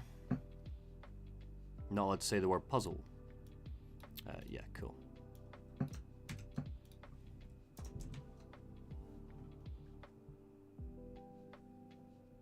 Oh, sorry, nope, nope. That is the quote. Never judge your player. Get rid of Red Bull, we're done with that.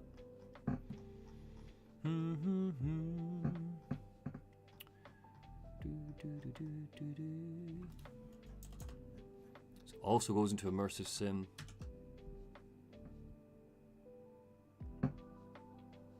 It's fine. Stay the way it is for now.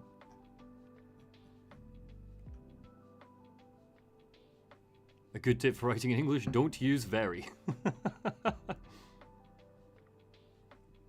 Hey, thank Wows Jack Bauer. Appreciate it.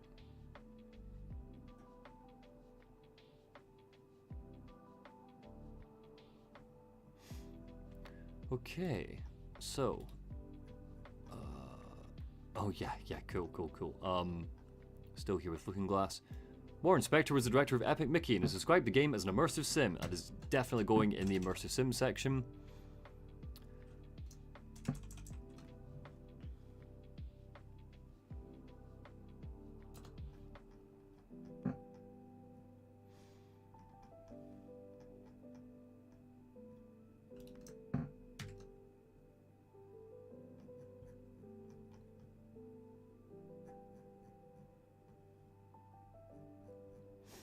Okay.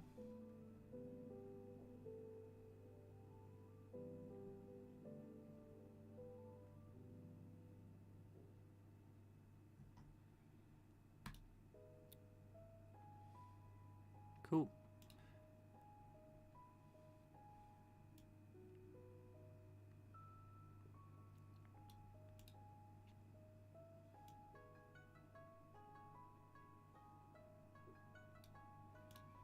This is all from the stream.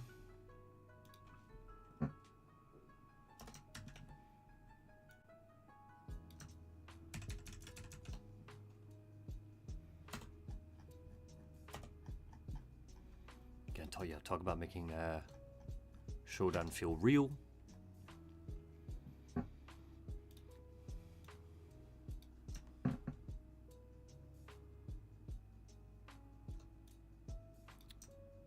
I think I can put that at the beginning, actually.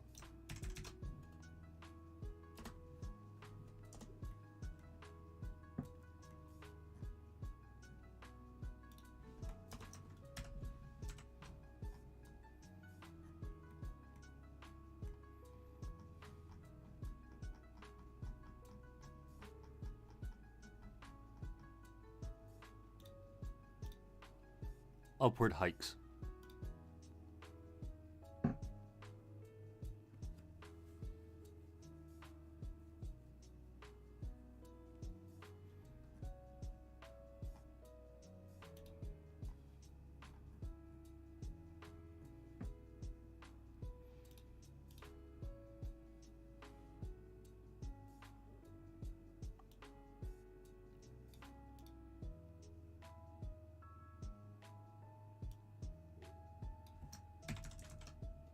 Pop us at the beginning too.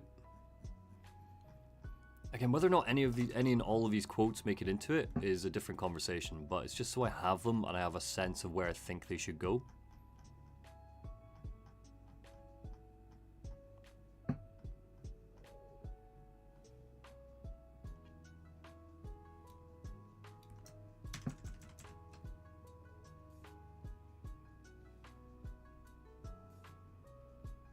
Stream really is brilliant. Love that everybody's dead, he says. Level design.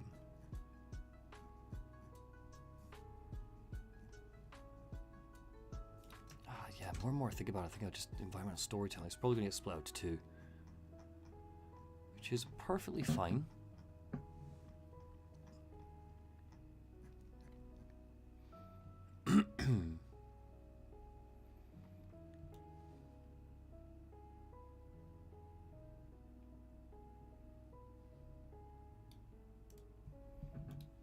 Cool.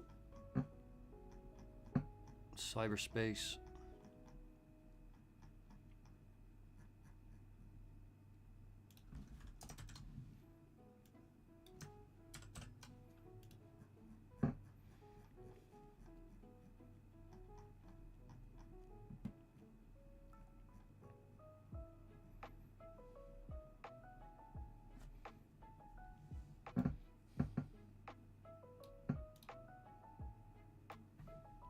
that can go at the beginning, because he literally is agreeing with me, which is great. Or at least on my wavelength. Do, do, do, do, do.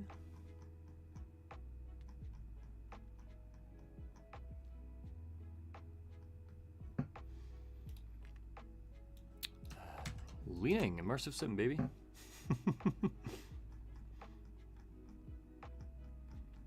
Can you imagine if that was the only criteria we had for an immersive sim today? Can I lean?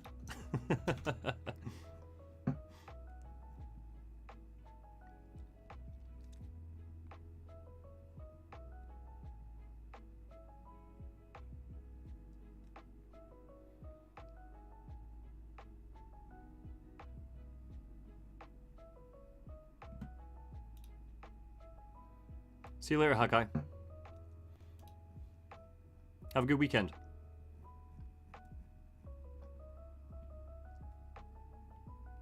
Thanks very much. This goes into level design.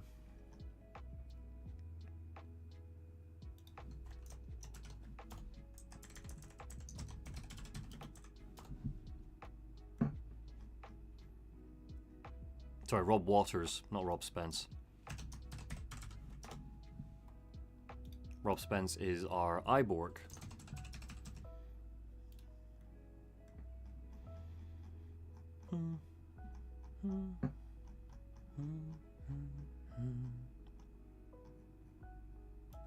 Leave that.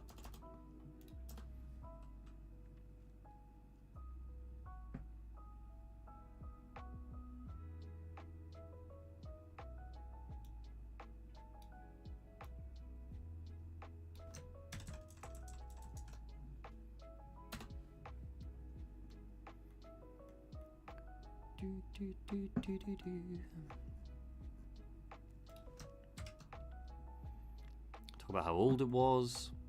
Do I want that to be the beginning? That'll probably just be that'll pop up somewhere throughout, I think.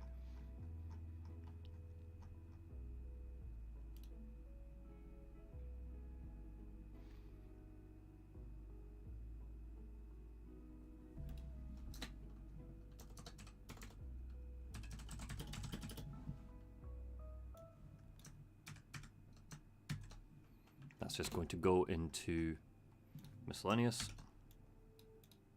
Keep all this bold.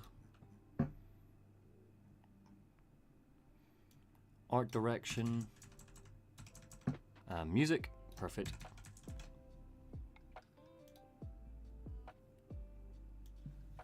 Actually don't know where that's going to go, so let me just put that into miscellaneous as well.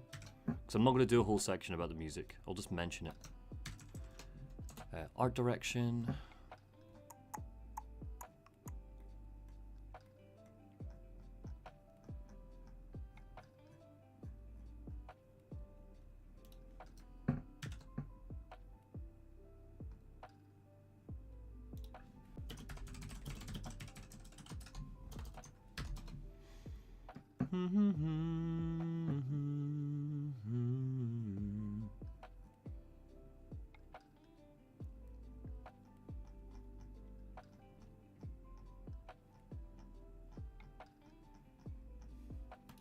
All right, boom.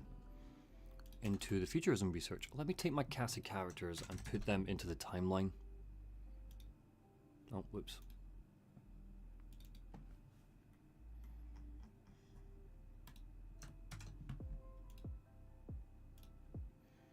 Get rid of this now.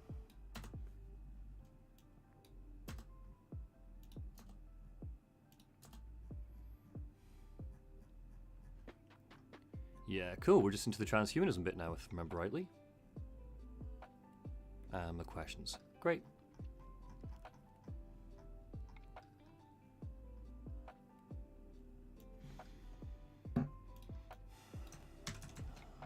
Just pop this into the Neuralink bit.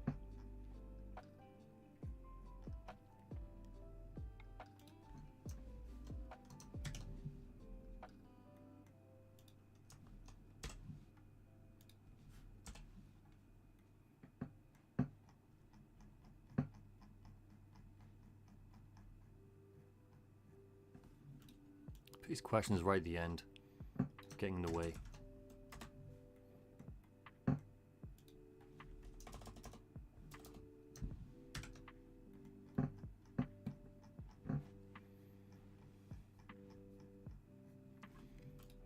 Alright, Harvard de-aging mice.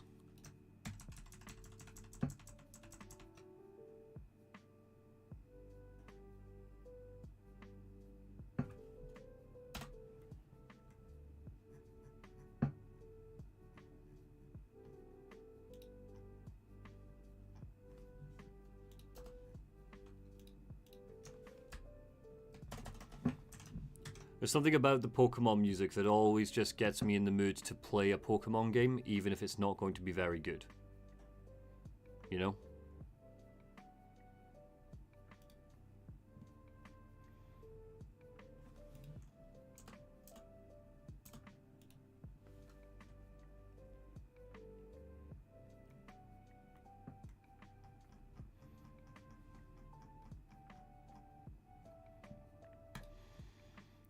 Karen Sandler talking about her closed source pacemaker.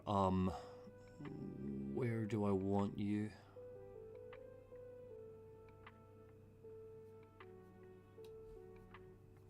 You seem. See, I feel like you belong in medical, but you also probably belong in. You belong in the cyborg bit, Karen.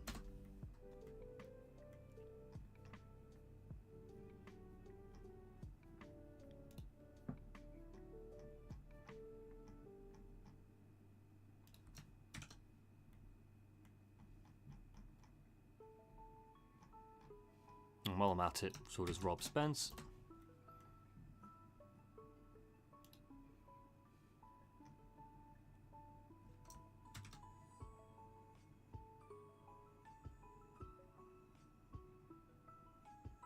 Monty Pokemon stream when? You don't want that. I'm not very good at it, believe it or not.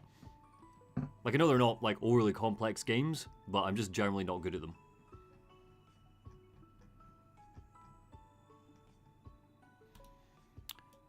Oh yeah, FM frozen on ice. You're going into medical, my friend.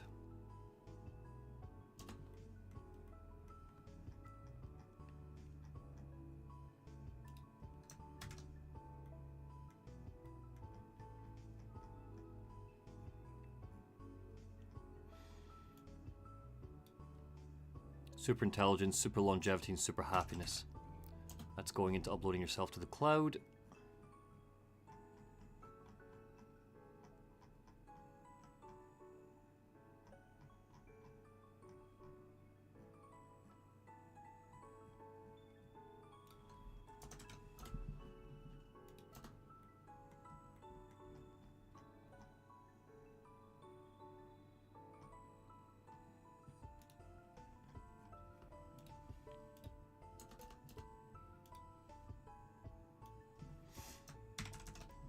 Also going into uploading yourself to the cloud.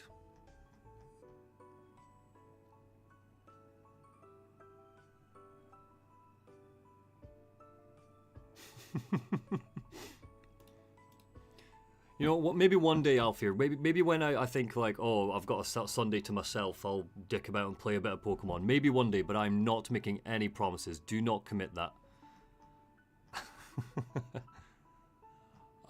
Okay, immersive sim.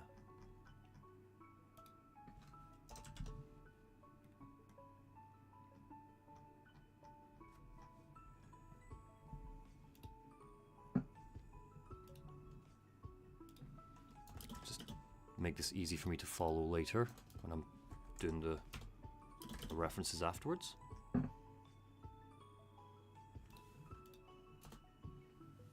What is this again? Oh, yeah, footage.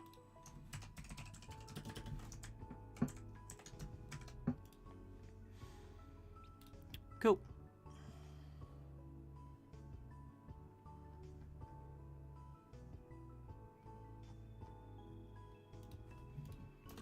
David Livingston. See, I don't even know where to put you, David Livingston, because you don't talk about anything. You're just a nutter.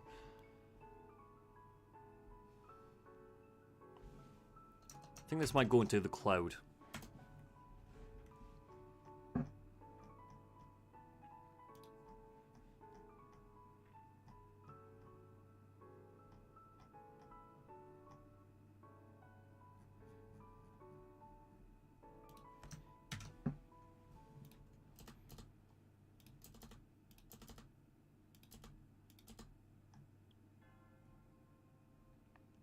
Is that Resident Evil? No.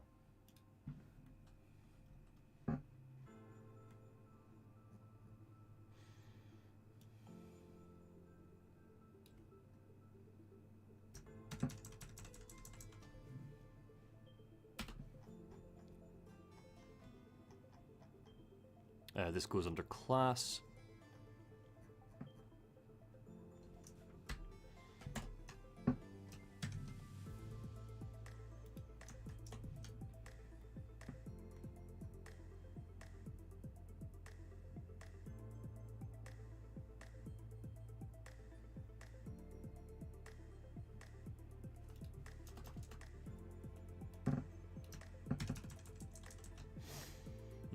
Put you under miscellaneous for now.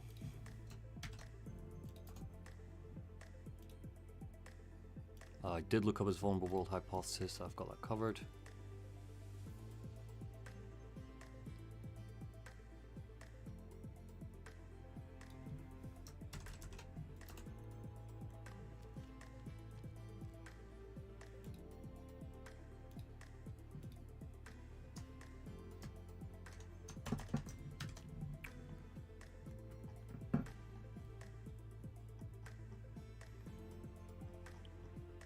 God, every time I think I'm done with all the amount of research I amassed, I keep forgetting how much there is. Right, Zoltanist fam. You're going into biology as immoral.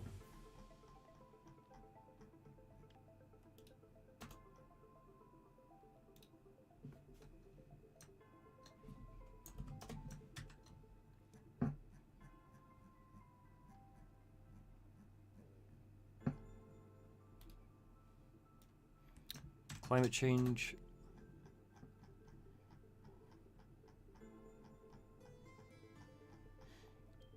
What this is teaching me is I'm going to have to set aside some time to really dig into the climate change angle. Like, we looked at CRISPR and stuff, but I really need to kind of get some notes on that. But I will do that as I'm writing or in the second draft.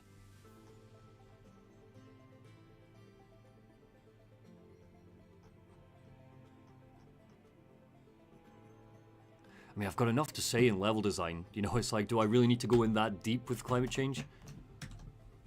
Already feels pretty padded. I don't really want to pad it. Like, there's definitely a question of, is this too long?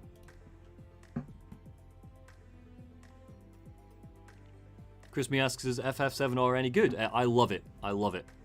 As a fan of the original, I love it.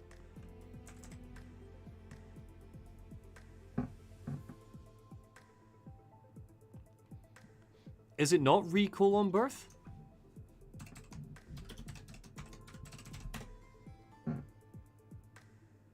Oh, it's not.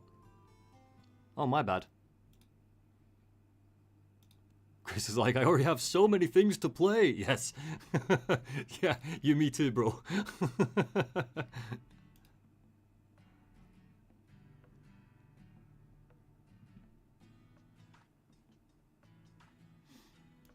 Robot fatality.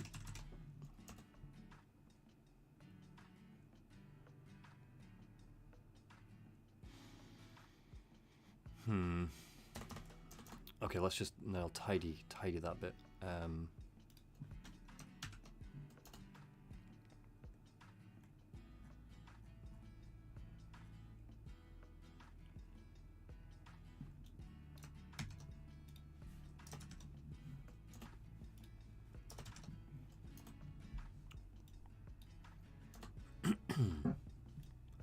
Right.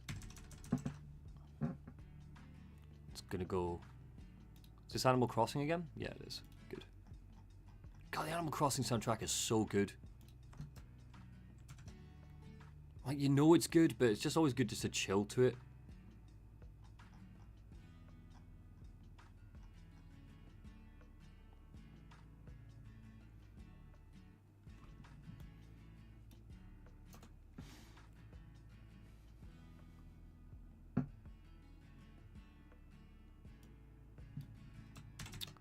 I'm not sure where that's going to go for now, so that will go into miscellaneous. This is going to go into cyber. No, that's going to go into the cloud.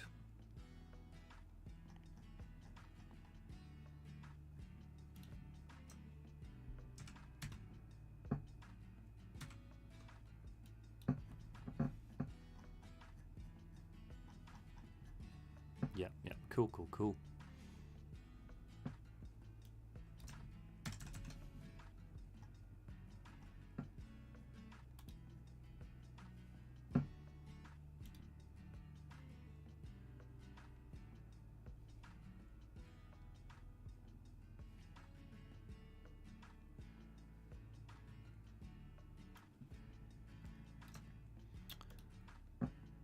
That is going to go into climate change. I think maybe climate change is less. I'm going to be less about climate change, just about fixing the world we're in.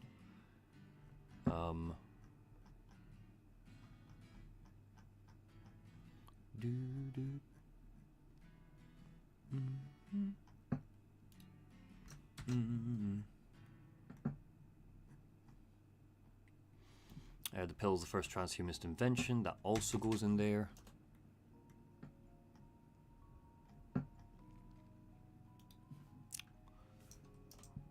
Goes into medicine.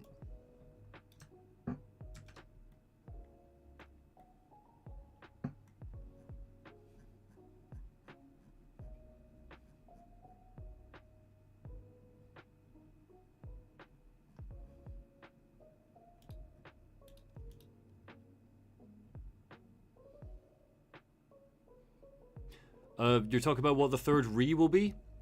Oh, okay, Alienated beat me to it with return. My second option would have been rewind, as in to rewind something, because I think it's all going to go to hell at the end of number 2. And then the third game will be about trying to fix it. To which I think that then the timeline will kind of realign itself with the original Final Fantasy VII. I think that's where they're going with it. Which will be very sad, for obvious reasons.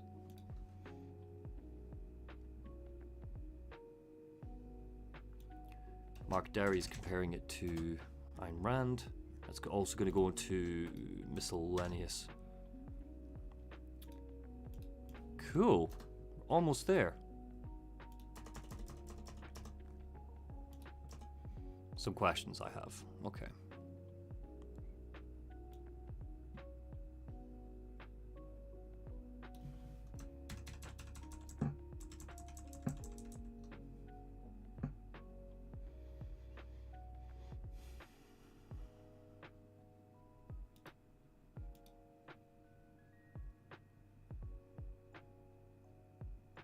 Okay, I've done that already.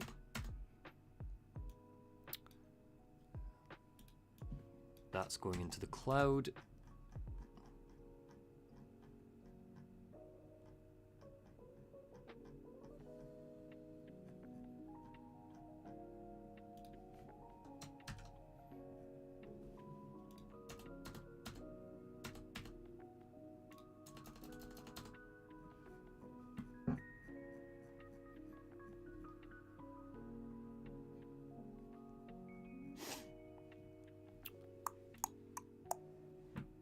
Going into classism.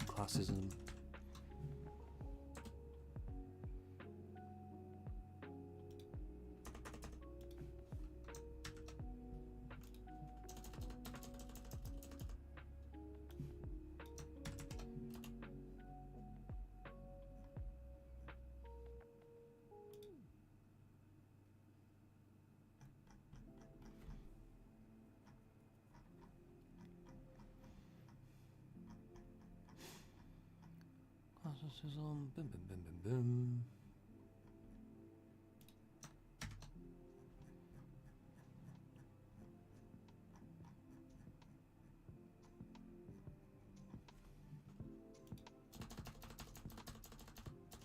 This is going into medicine.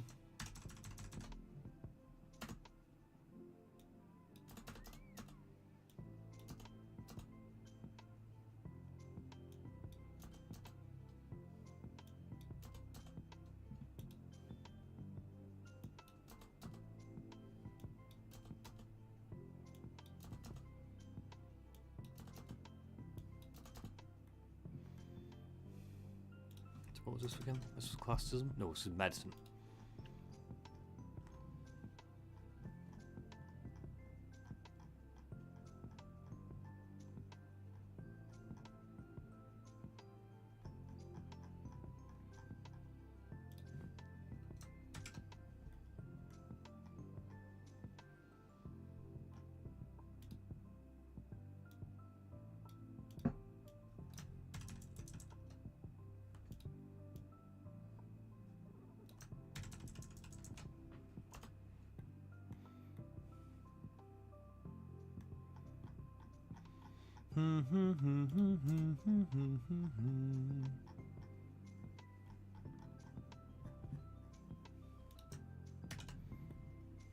All right, almost there. Got like 5 left. AI. Digital dictatorships, also part of AI.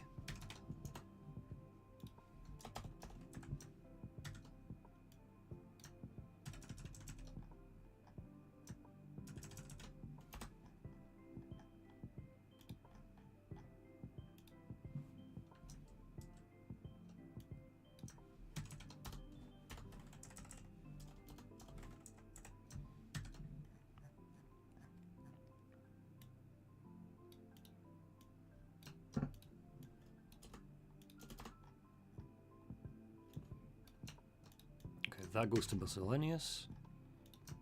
Don't know if it's worth mentioning Chesterson's fence, but we'll see. That is also going to go into miscellaneous.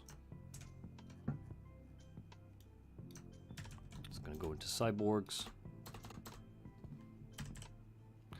Oh, that feels good. Let me put this in.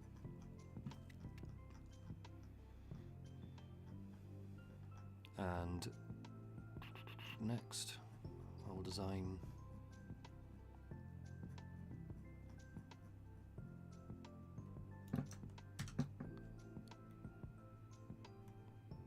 alrighty.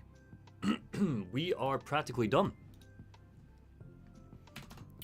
Just separate these out a little bit so there's at least a page between them.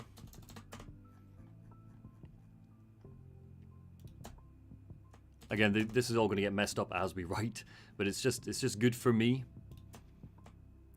and it means that it will look, you know, pretty neat.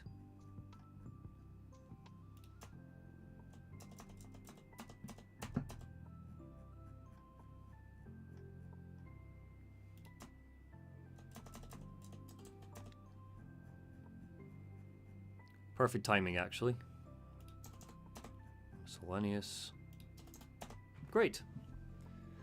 All right, everybody, we have done it. We have completed the reordering of the document. So just in case anyone's curious what this looks like, this is what we got. So this is the first part.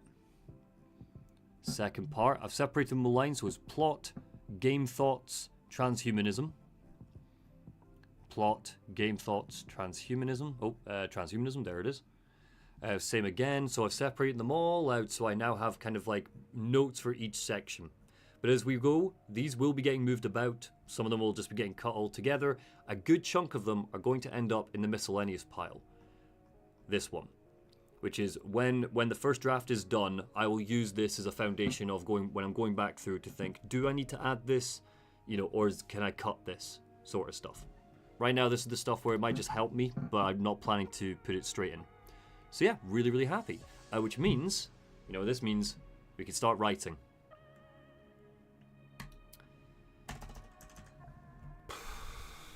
Okay. This is the stressful bit. Let me...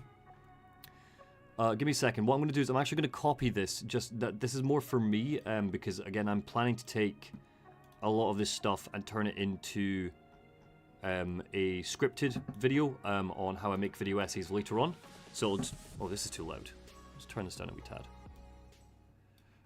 So this will help me. So, critique notes 1.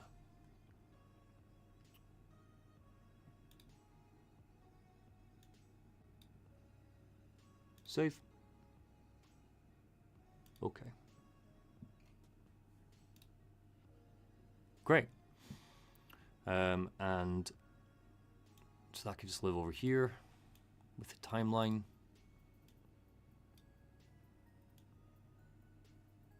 That's fine, get rid of that. And this is the one we're going to be working from. This is the actual document. So let's bring this back.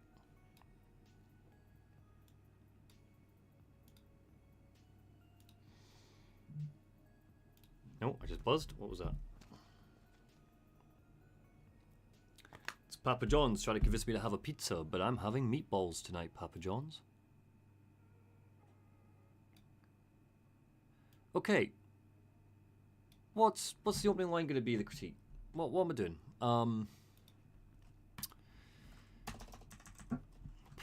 So we go 1, 2, 3, and then we say, let me move this around. Okay.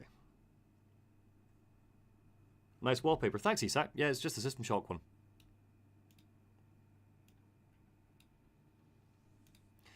Although I think it's not the official one. So if I just get all this back, desktop pics. Here we go. It was created by BNario87. I got it on like a desktop website, you know, where people upload art and they go download it. So it's great. So yeah, if anybody wants this, it's online for free. Just BNario87. Again, it's just on a wallpaper website. Mithril says, watching this process has been fascinating. I knew video essays took work, but didn't realize quite how much work. Well, thank you very much for the donation, Mithril. Thank you. Right, so let's actually start. You're all going to get a little insight into probably what the first line of the critique's going to be, which is going to be, I don't know actually. What do I want it to be?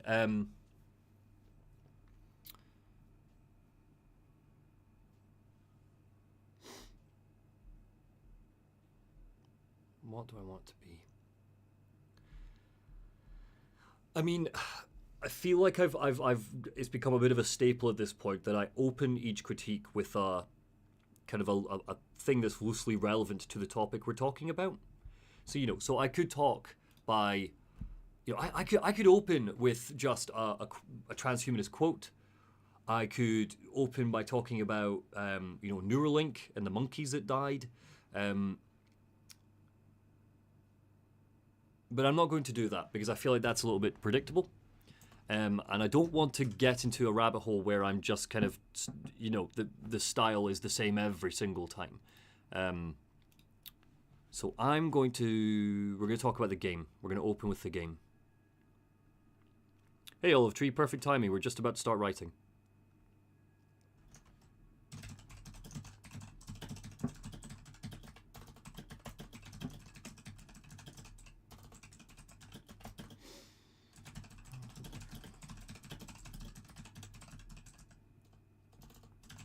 Mining laser.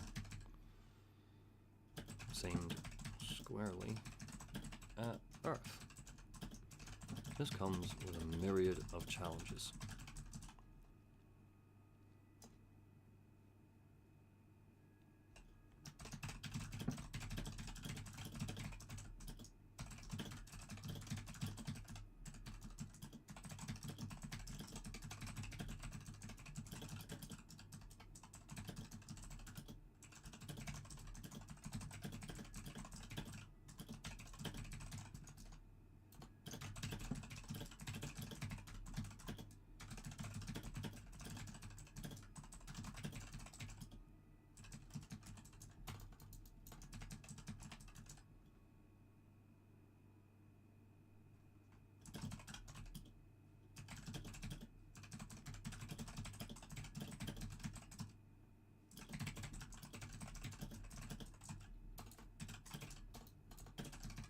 Chance.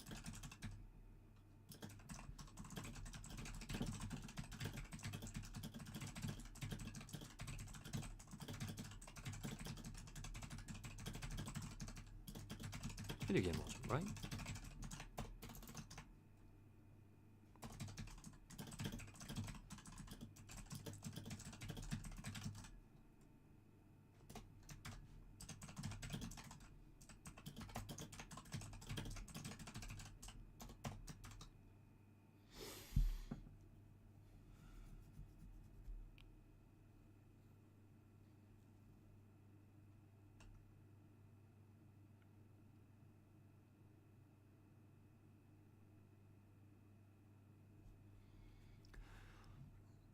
System Shock's second level, the research station, charges the player with deactivating a mining laser that's aimed squarely at Earth. This comes with a myriad of challenges.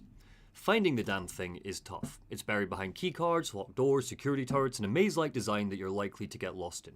It's tricky, but that's not the problem. Because if you charge blindly through research, don't find the relevant audio logs or emails, or think through your plan, there's every chance you'll think that slamming your hand on this big red button will be enough to deactivate the laser. Video game logic, right? Well, if you do, this is what happens.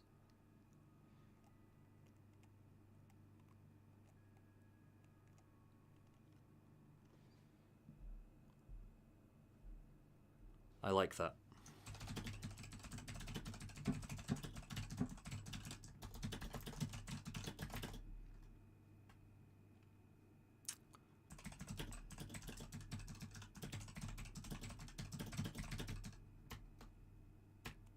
And gives us our reward.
It's a comma splice.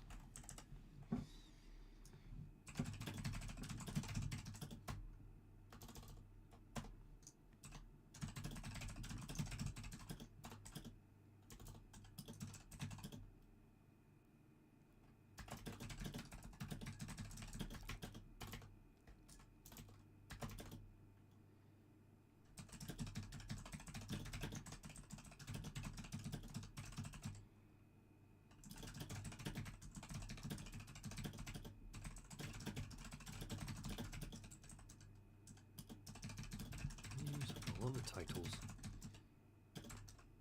built off of and inspired by it. If you have Thief, Bioshock, Prey, Deus Ex, or Deus Ex, you have System Shock to thank.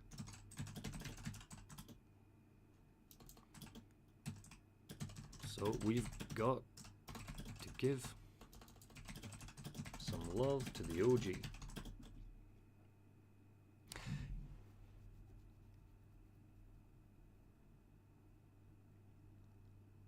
Is anybody here African American? Is OG appropriation? If I say you got to give some love to the OG, is that appropriation? Is that an African American turn of phrase? Is saying OG appropriation?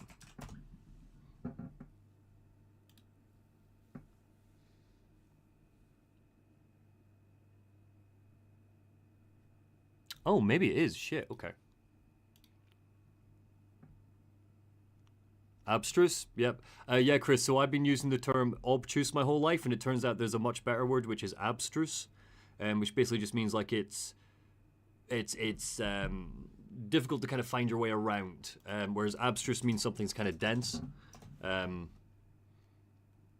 Like, something being abstruse is kind of like, it's difficult to understand. Yeah. Reference as the original, yeah, and using OG helps signify that. But someone's saying here,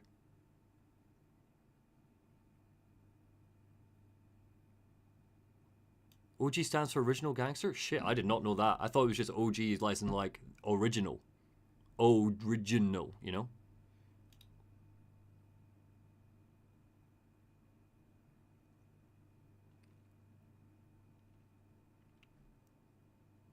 Okay, here's a better question. Is it cringe if a white guy says OG?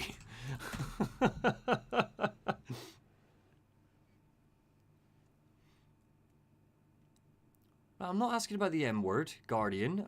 All I want to know about is it cringe if I say... Okay, fine, chat. Is it cringe if I say OG? I'm a white Scotsman. Does that sound cringe to you?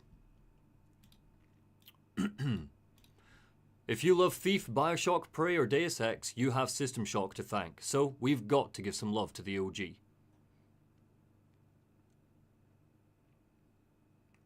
But be honest, if you're cringing a little bit, I'll just say the original. But well, or something else, because I've already said original. Oh, Monty, we're beyond cringe. Yeah, fair enough.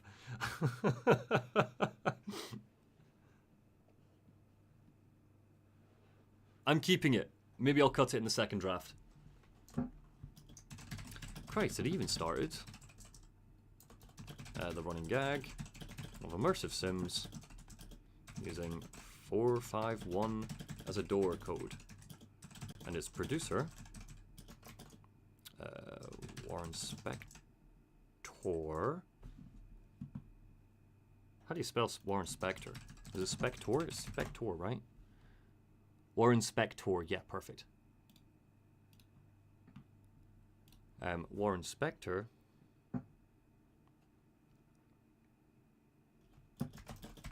is the mastermind behind Deus Ex.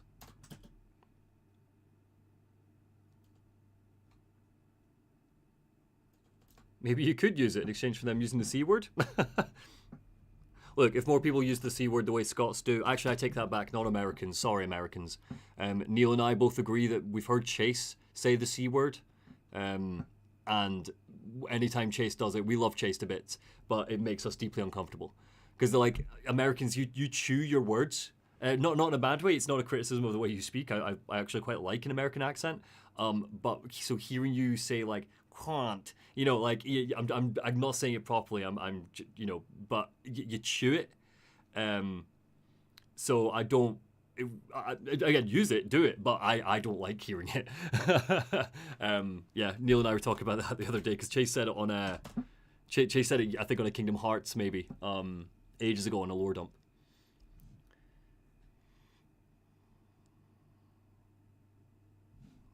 Wrong it's, what am I doing?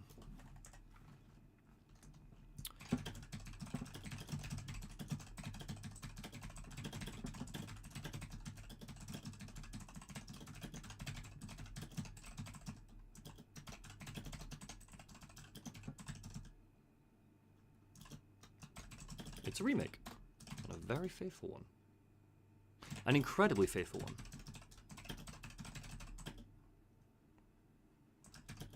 With an incredibly messy development.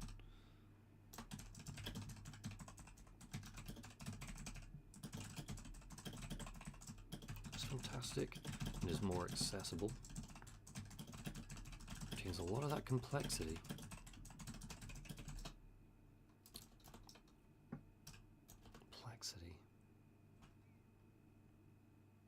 And obscurity. I mostly love in the original. Critique and praise System Shock 2023.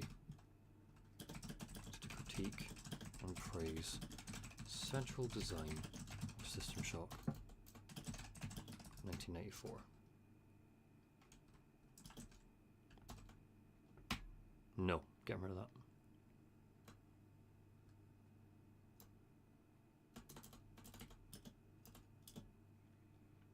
Sorry, is the keyboard annoying? I'll move the microphone closer to me and further away from the keyboard. Kind of defeats the purpose of the music if all you can hear is me rattling away. There you are.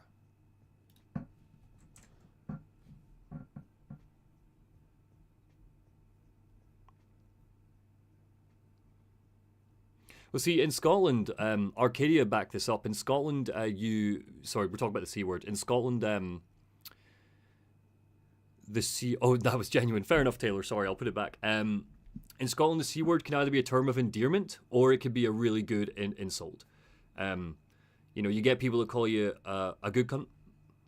Again, I'm being careful about how I say it. I'm kind of cutting myself off before I hit the T. But, so you can be like, you know, a bad or a good. And it's an ultimate piece of affection if somebody says that you're a good something. It's the equivalent of someone saying you're a good egg. Anyway, good, we've just started. We've just written the first bit of the intro. The goal is I want to try and get the intro done, and then I'll probably finish up today. Because that means we're set up nicely to properly start doing it if I can get the intro done.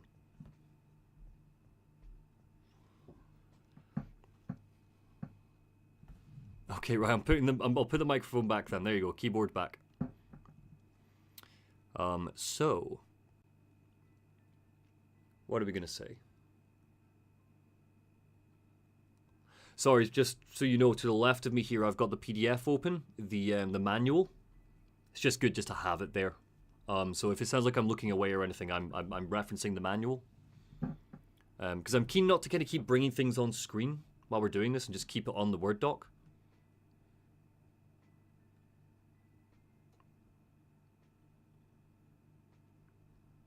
What do you mean that Americans chew their words? Oh, I looked it up and only saw that it means admitting you're wrong. Sorry, Danny, I don't mean in that sense. I mean like it's the way I'm describing the way that I find Americans to sound.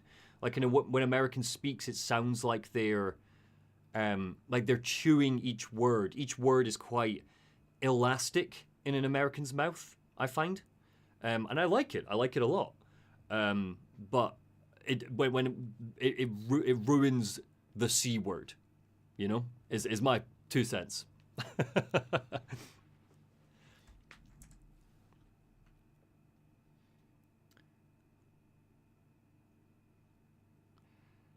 incredibly faithful one with incredibly messy development history, and while it looks fantastic and is more accessible, it retains a lot of that complexity and obscurity that I mostly love in the original.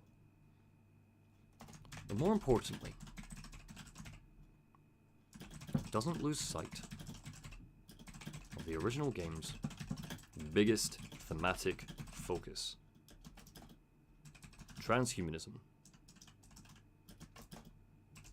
The idea that we are limited by our organic selves and should use science and technology to become something greater. Actually, this might be a good... Let's chuck Elise in. To quote the transhumanist Elise Bowen, we need to evolve past our ape-brained meat sacks. Loving the C-word discourse in the stream today, yeah.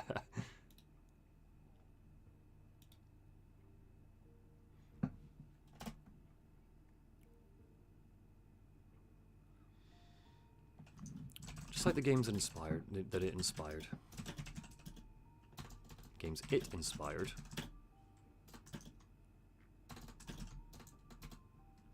System Shock has something to say. And it's not just evil AI bad. It gives us a cyberpunk world of the future where an artificial intelligence can develop a god complex,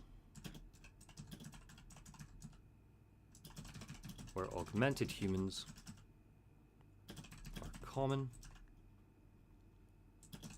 where corporations are powerful enough to buy countries,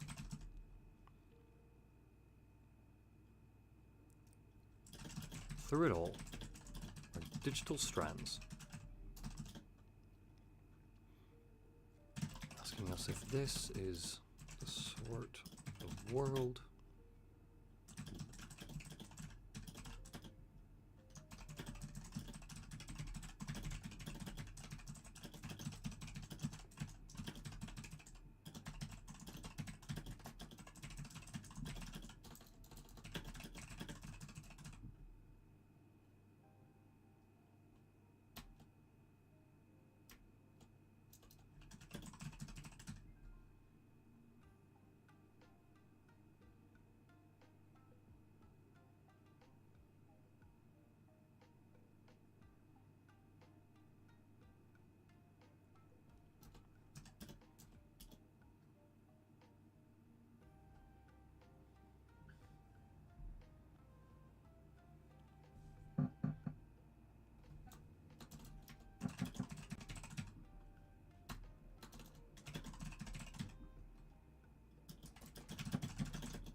Oh my god, what's the bloody meme called?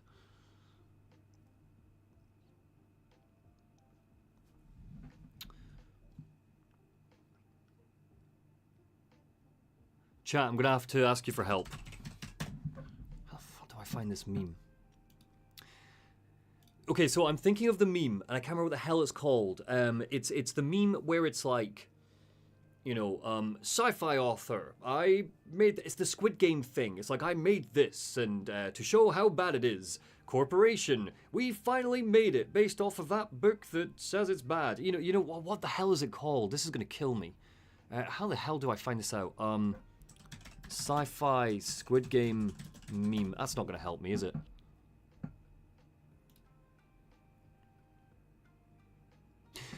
Torment Nexus, the Torment Nexus. I got it. Yes, where's the tweet? Where's the tweet? Just bring this on screen so you can see where I'm at. Talking about this one. Alex Bleckman's tweet. Torment Nexus. Yeah. I know. I'm cutting the fact that I had to ask you. I didn't need to ask you. I know this. I'm a genius, me. The Torment Nexus. Alex Bleckman. All right, okay.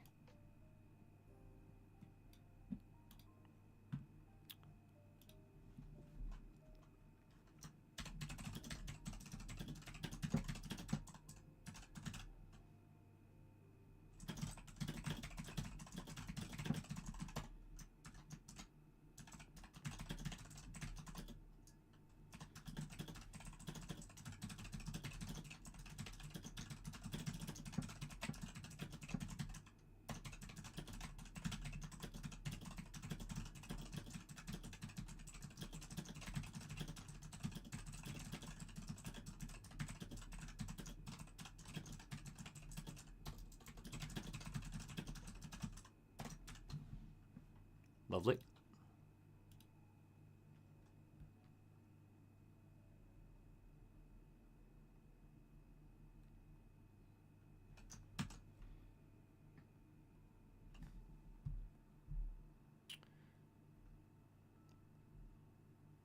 Where am I going with this?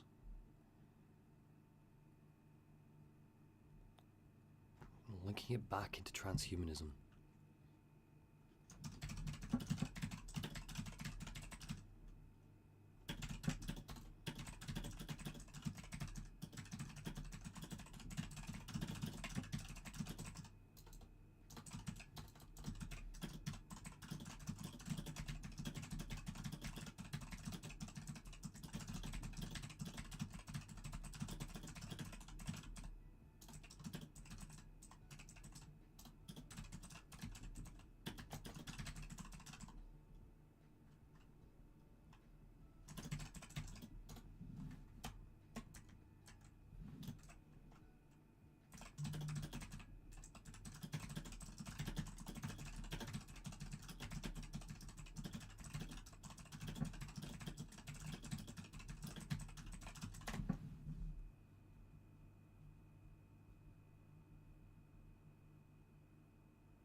What are you saying there, Noir? Hey, sorry to break the flow, but are you talking about Night Dive Studios and how this reboot started unexpectedly?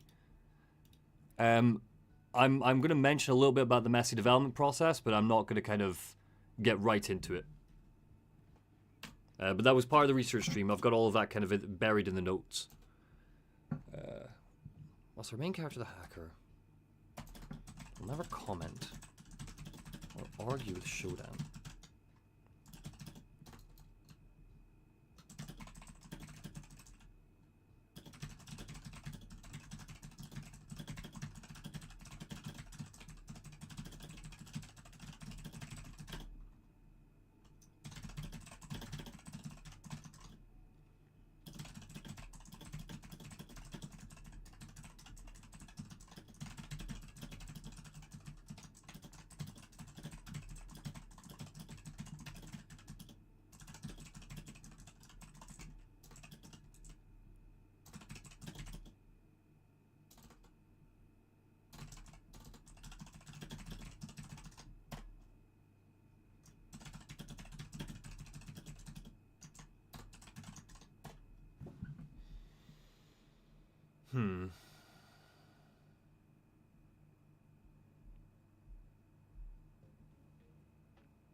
I think it's warily curious.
I think I'm quite happy with that.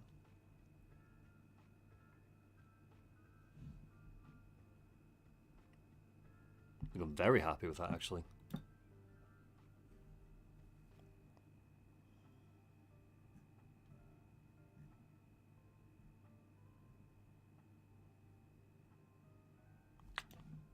Nah, I think that's a pretty shit joke. Let's get rid of that.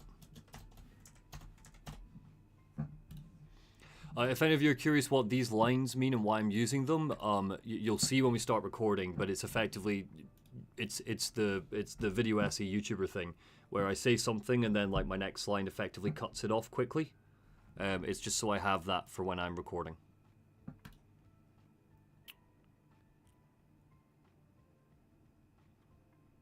Whilst our main character, the hacker, will never comment or argue with Shodan, we look out from behind their augmented eyes to learn about and understand a transhumanist future. What could be possible? What will it do to our socioeconomics? What are the dangers? How much control will we really have once that technology starts thinking for itself?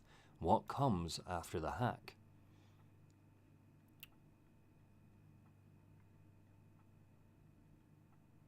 Grab your Neuralink.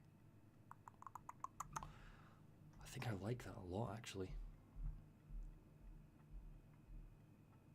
And I'm not gonna doubt it. I'm not gonna slow myself down because clearly I'm on a bit of a roll right now.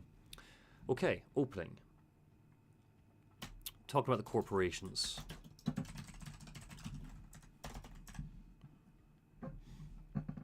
Typically, I don't give my parts titles until I've written the part. Although, to be honest, sometimes I find it easier because it keeps me focused.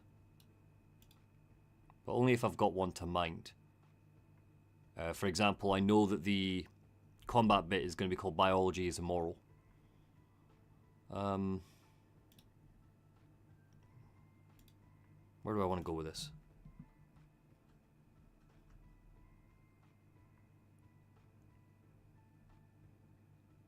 So this is all about setup, it's all about the corporation setup, it's all about the backdrop, it's all about...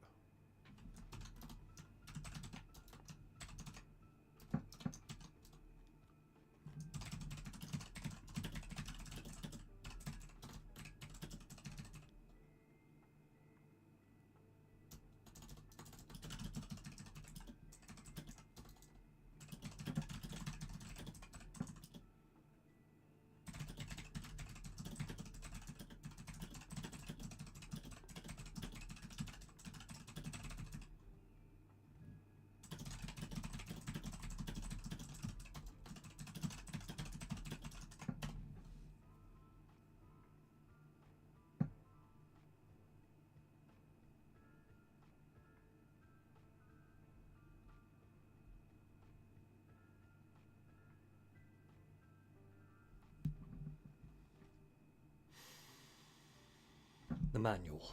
Where's the manual?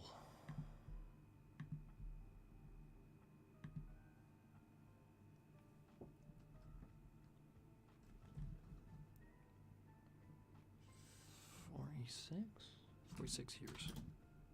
Is it 46? Yes, 46 years.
Oh, sorry. No worries, Chris. Thanks for stopping by. Have a good weekend. Where's the bloody quote that he says? It's about how, like, he doubts megacorps, but he wants them. There it is.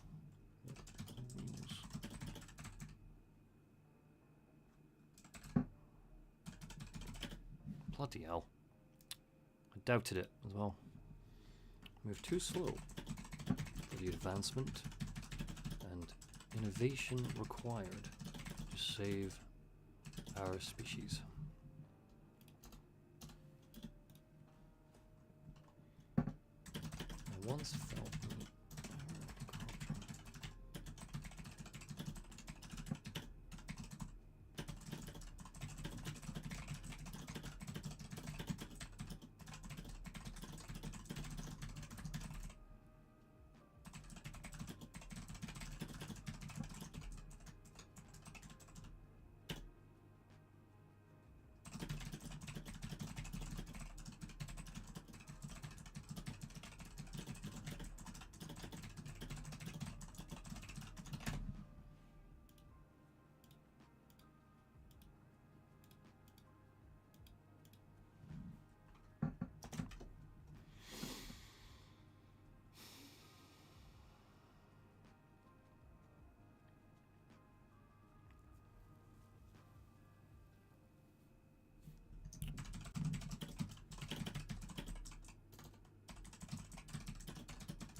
Where did I put you, Nick? I want you in the beginning.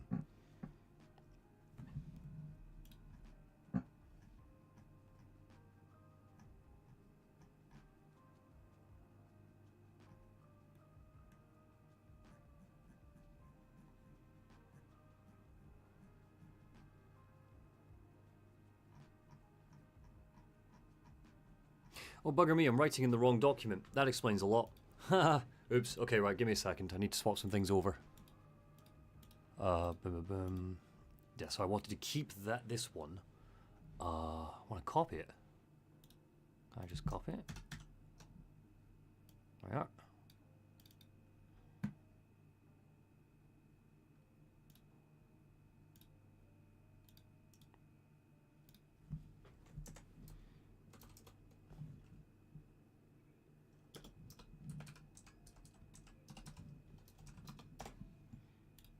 There we go. This is the one I want.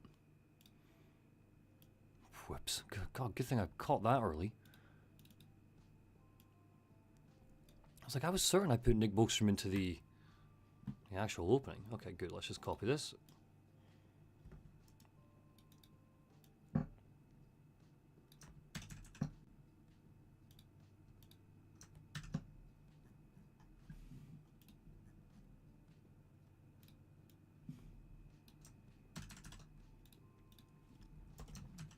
There we go.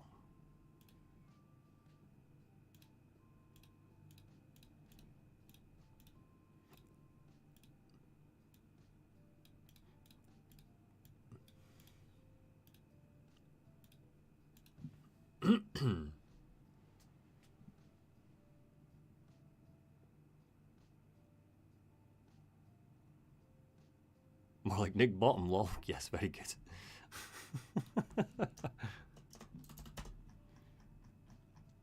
Okay, cool.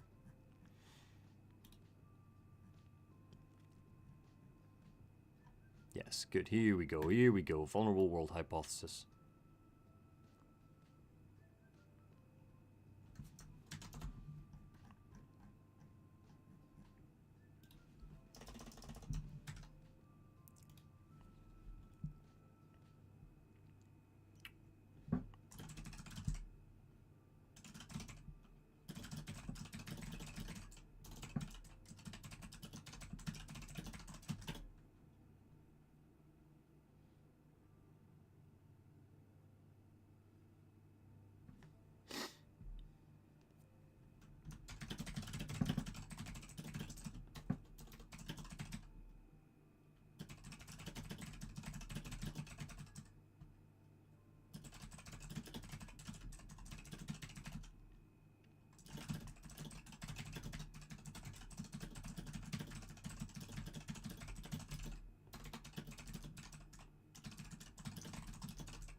Here.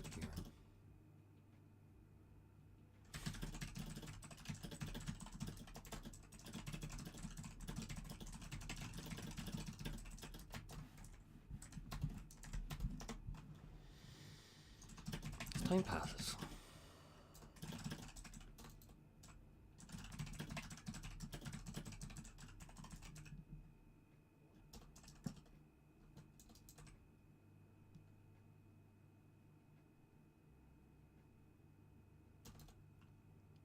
That's new technologies.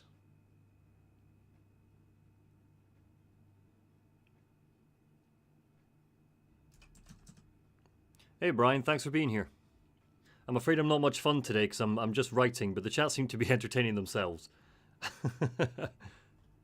And I'm trying to avoid looking at the chat as much as possible because otherwise I'll get performance anxiety, basically.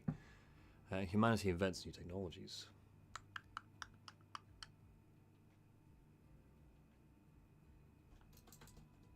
New technologies, yeah, I like new technologies.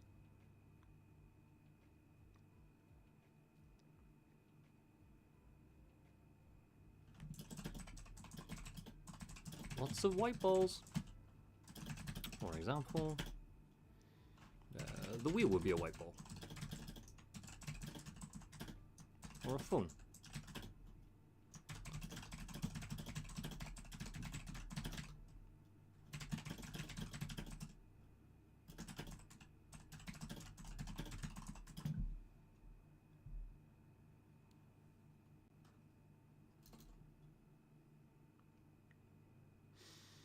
An ominous black ball. And the black ball kills us.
Notability with technology.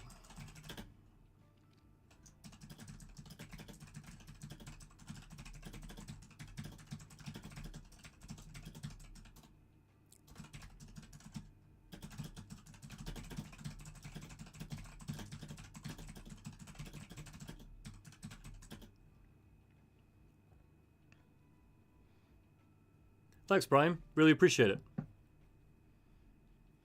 Oh, good, Dalgom. I hope you enjoyed it. Hearing Monty mumble, new technologies. Yeah, I like new technologies. Like a sleepy old man turning over the idea in his head, looking at an ad for a microwave. 100%. That's how I feel.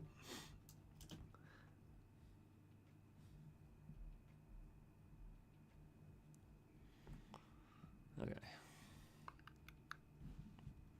Covering this right now.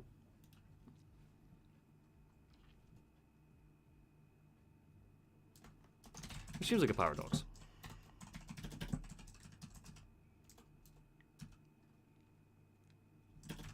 Let's not think about that.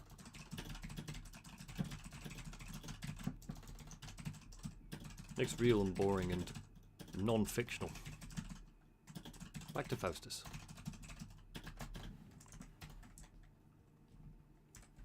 So I've got cool art of him. Old Herman believes. Humanity.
God, a lot of these words don't chew well, do they? They're annoying to type, to be honest.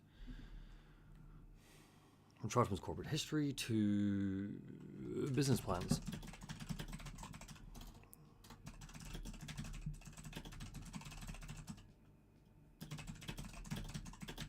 Conquer the stars. Just in case. Not to skip the reading and get to the bit where you push buttons.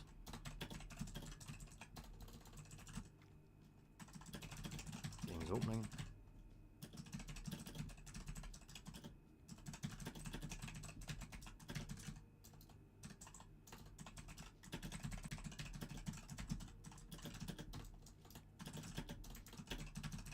General ass holery.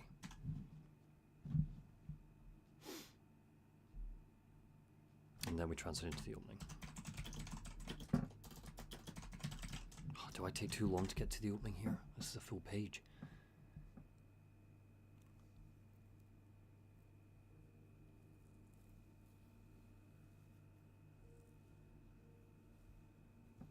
Alienated, I wish I was a 63-year-old man who's grumpily writing these critiques in my sleep. And strangely enough, don't be surprised if that's how some of these streams start, is because I go to bed kind of thinking about this stuff, and in the middle of the night I will just be like, oh, I've just thought of like a really fun turn of phrase, and I'll roll over and like text it to myself so I don't forget it, or like stick it in my notes.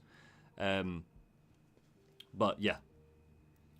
McIntyre J. Quickly have become my favorite long-form content creator and always look forward to seeing your next creation, especially now I've seen how much work you put into each project. Truly inspiring. Here, thanks very much. Thank you. You say that now. That's because I'm on a bit of a roll with this. I will be the first to admit that I'm tanking through this faster than I thought I would. I guarantee there will be a stream coming up where I'll be lucky if I write a sentence. Probably next week. I might just sit for an hour and then eventually go fuck this and just play some Marvel Snap, because I can't think of anything. But again, having this structure to follow does kind of keep me right. And it means I can keep kind of checking things that I want to focus on. Slightly worried that I'm taking too long to get to the opening, but I feel like there's a lot of setup here that I need to establish. We are the hacker. Middle name unknown. It's 2072. It is 2072, right? Fuck. When does the game System Shock begin? Not the release date. Olive Tree, you there? When does the game start? Is it 20? It is 2072, isn't it?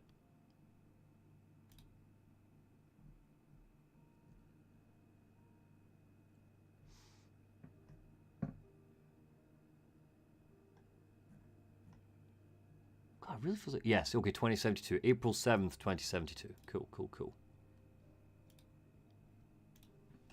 It's 2072.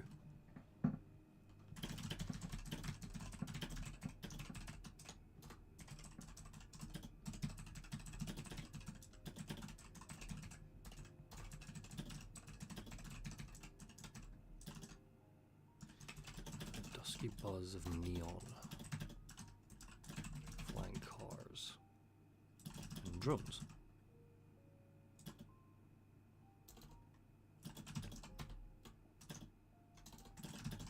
Case.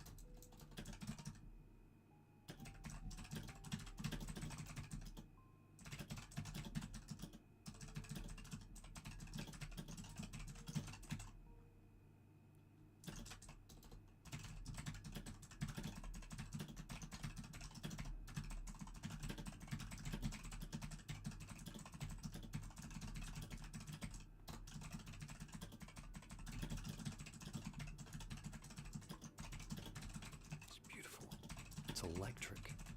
It's toxic. But there's something that feels missing in the remix version.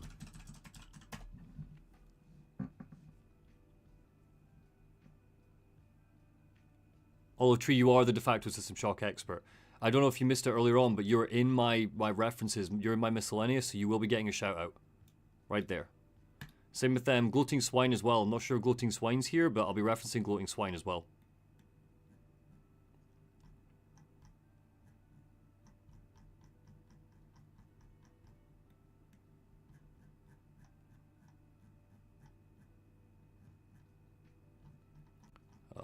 Sorry, back to the writing. There's something that feels missing in the remakes version. So I want to talk about Shodan First Third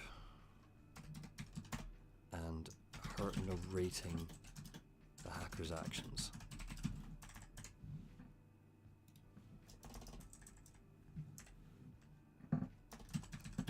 See, in the world of System Shock,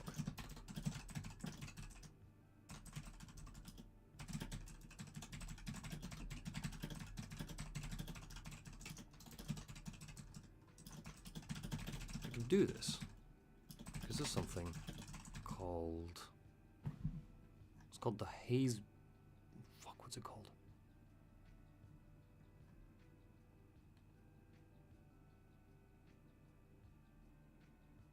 Oh, I've covered that.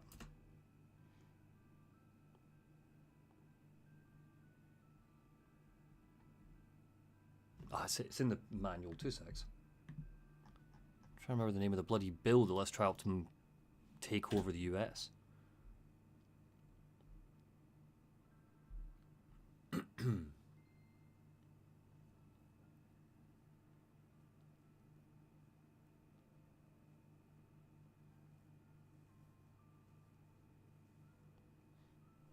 It's academic, Dalgo. My day job's academic. But between you and me, sometimes I don't do too much day job stuff. But shh.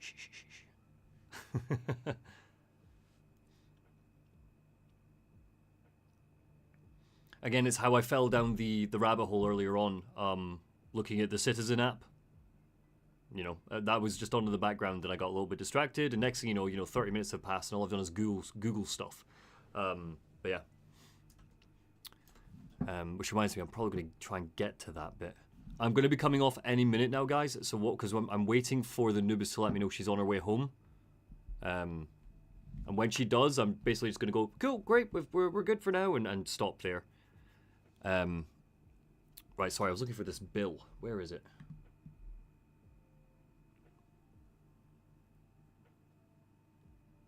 Hayes Bishop.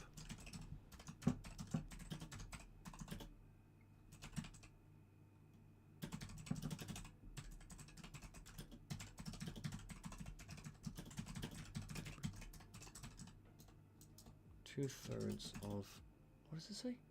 A region's population.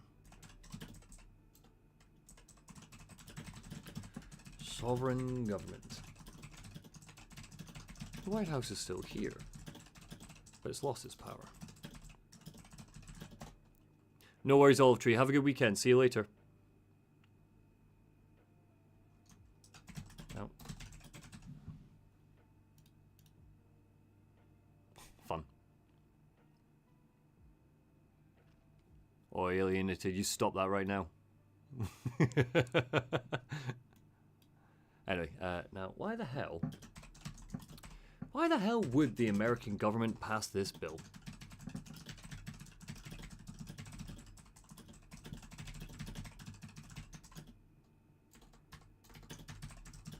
Ryzen blackmail go a long way.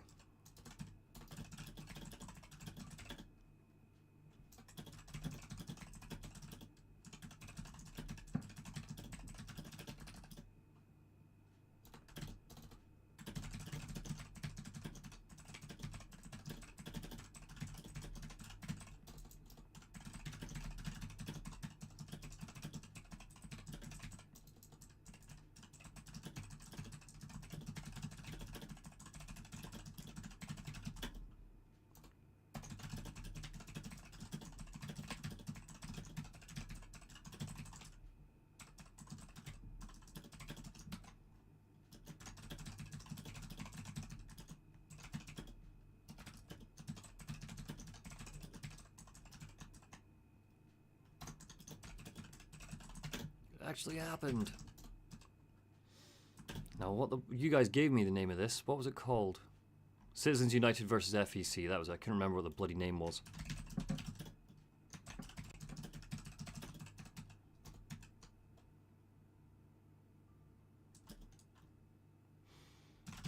And in the UK, we've got a whole sorry mess. For unincorporated associations can donate up to £25,000.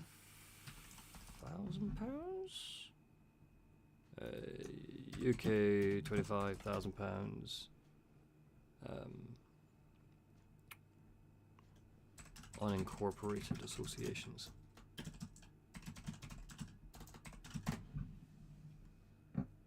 That's when I suddenly realized I'm totally wrong. Nope, I am correct. Good for me. Good for me for remembering that. Jesus Christ. Yeah, just in case anybody didn't know this is the UK situation right now. Oh, it's actually going up. Oh, that's good. Corporations can donate up to £37,000 to a UK politician.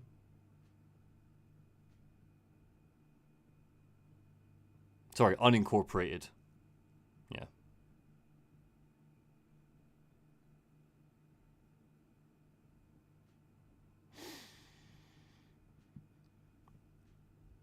Which isn't a lot of money, but then they start kind of, I mean, it's a lot of money, obviously, to live on. But I mean, like, as a donation, a political donation, that's not a lot of money, but they've got all sorts of workarounds.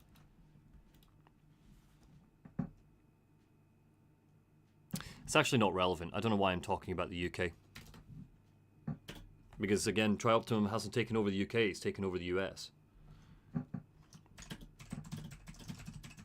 Total System Shock shows us a very possible future to be wary of.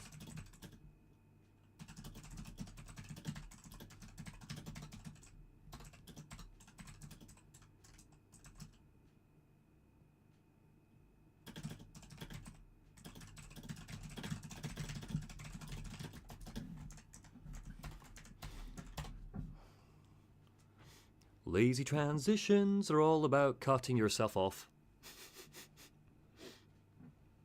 Hey Sam, we're writing, so I managed to write the intro, and now we're starting to work on the first part. But I'm afraid that we're going to be jumping off kind of any minute now.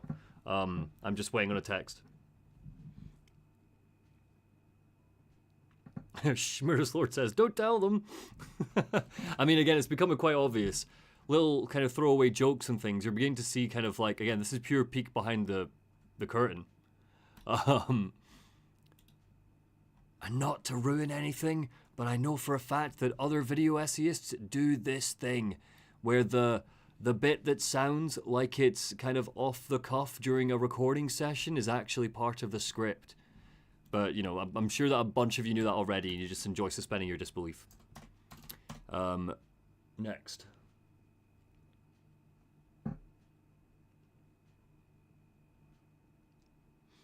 Okay, Dalgo, so all I'm going to say right now is that the way that that sits on my screen, because the heart covers it, a little heart icon, it covers the end of your sentence. So what I'm reading is you saying, I'm tidying the workshop. Why do I have so many penis? And I think you're saying pencils? Oh, pens. There we go. But because of where the heart sits, it looks like, on my screen, it looks like you're saying, why do I have so many penis? There's so many of it.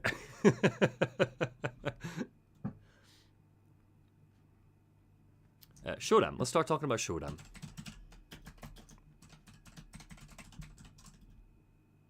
Fuck, what the fuck does Shodan stand for again? Sentient hyper. Fuck. What does Shodan stand for? Sentient hyper optimized data access network. I knew that.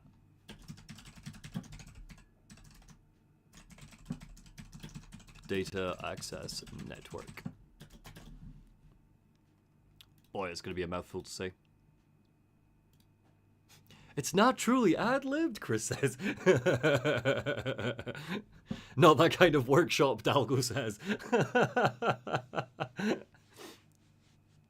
Yeah, it's very good. Showdown. So what's Showdown do? We're setting up the scene. We've now introducing the hacker. We're setting up Showdown here. Cool. It's playing Big Sister. Watching everybody do everything. At all times, there are a million cameras and drones.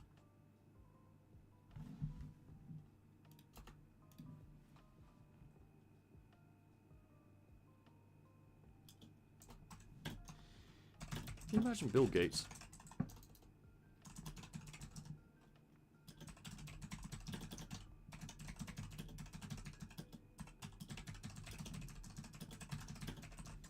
Halfway. How dominant she is.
Super hot on the Alfear network. Very good. Showdown, Tri-Optimum Sentient Hyper-Optimized Data Access Network, is playing Big Sister and watching everybody do everything at all times through a million cameras and drones. If you imagine Bill Gates installed a Microsoft camera on every street corner, you'd be halfway to seeing how dominant she is. In the remake, we get to experience this as a drone, swooping through the city looking for something, until it finally arrives at the hacker's window. But in the original, the player is put behind the lens of one of Showdown's cameras, and we hear her narrate each action the hacker takes, documenting it with timestamps.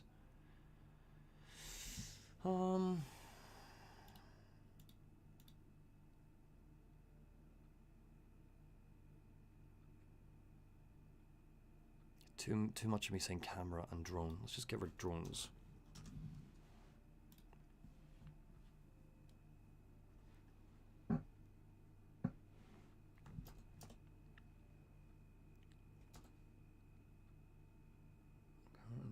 Timestamps. There's something colder.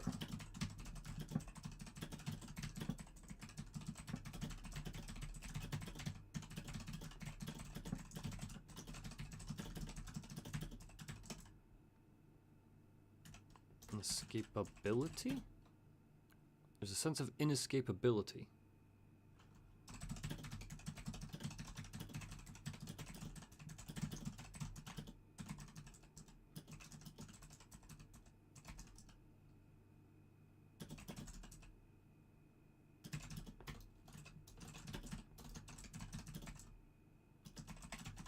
Is inescapability a word?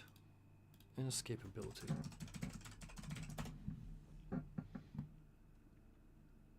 The meaning of inescapable. Oftai from the 1940s. Fine.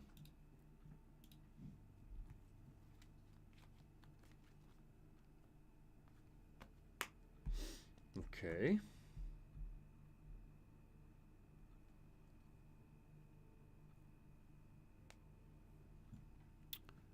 What about the hacker? How do they give us a sense of... Let me take that out then.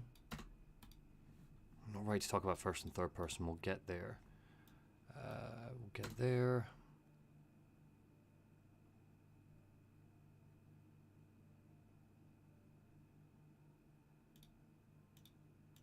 Get that.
said principally.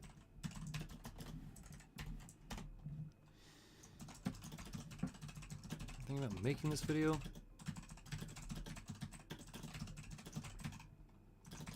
I didn't think. I need to make the case. Corporate police. Bad. But then some ape-brained meat sack, yeah. Commented on my Bioshock video, critique rather. Andrew Ryan privatizing oxygen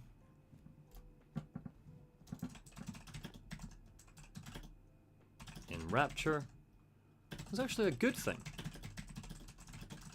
Anybody who disagreed was a dirty commie. So I'm afraid I've got to.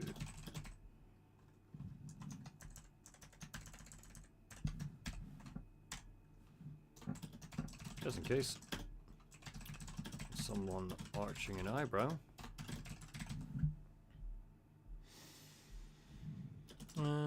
Thinking. Corporate police good, actually.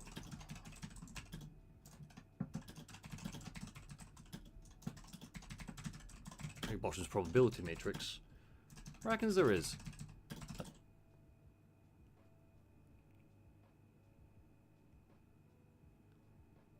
Reckons there is. You can all thank Fuckwit69 for this unnecessary detour. Justifying talking about things that interest me.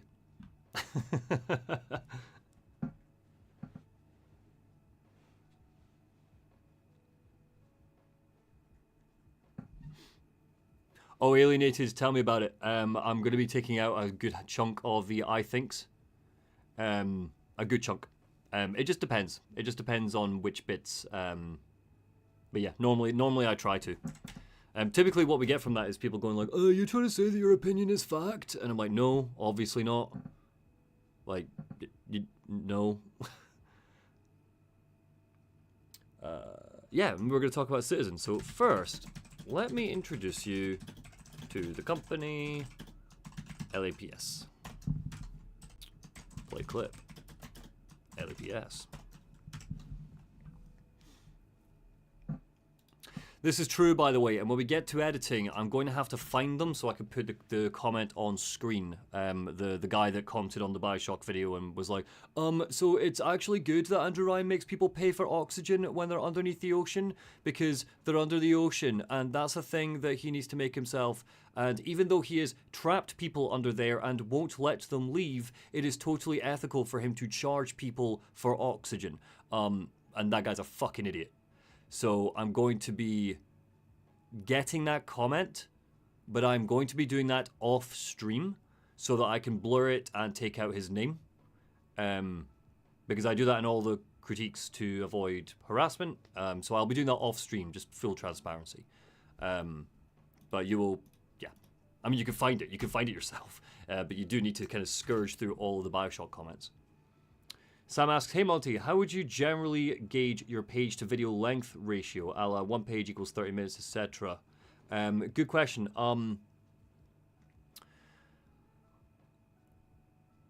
I can't really break it down by, I mean, I probably could if I did the maths for it, but I can say that generally a 30-page video will probably be about 2 hours long for me with this sort of ratio. Size 11 Calibri, you know, playing clips throughout, we'll normally get to, yeah, 30 pages would be about 2 hours, if that helps. Word count, I can't remember. Let me see if I can get an example for you.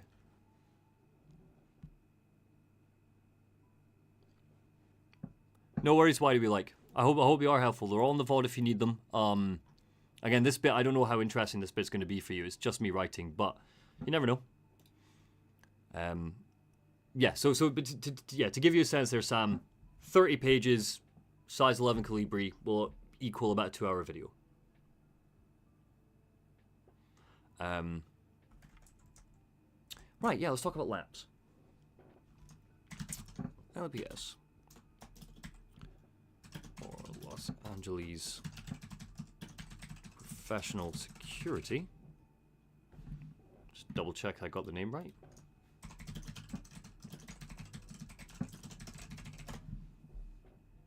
Yes, I did. It's a private company. Carry firearms. They're equipped. The K9 unit. They described themselves as, what was it? A provider, a subscription law enforcement, right? Is it on their website? Yep. Subscription service. They do describe themselves as a subscription service. As a provider of subscription law enforcement. They argue with retired police officers in their comment section.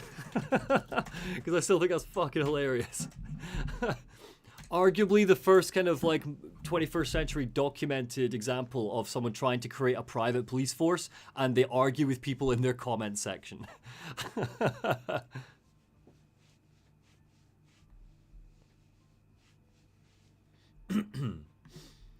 No, yeah. So I'm to be clear, alienated. It's the point. It's a good and funny way to get in. You know, his name isn't actually Fuckwith69. Yeah, don't go and hunt this guy out, obviously. And I do not condone harassment. I'm going to be getting him off screen so that there is no chance of that at all. Like, he wasn't dangerous. He was just an idiot. They're the bud. Yeah. Of a private police force. Like we get in System Shock. In 2021.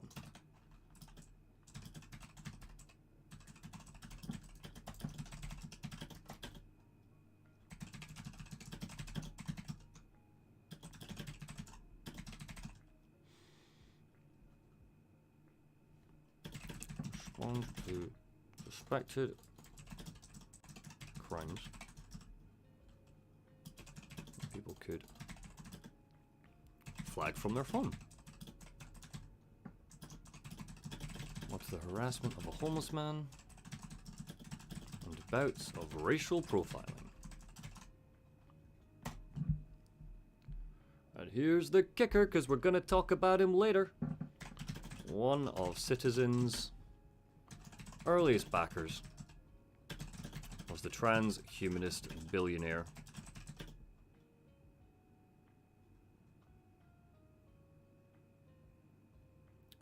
Peter Thiel.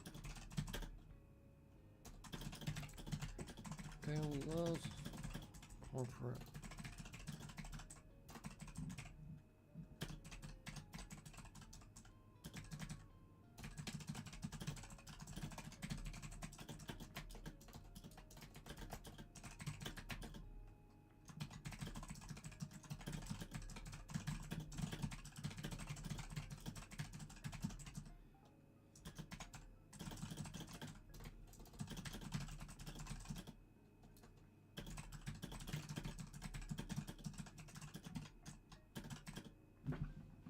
I'll just make sure I get this quote correct.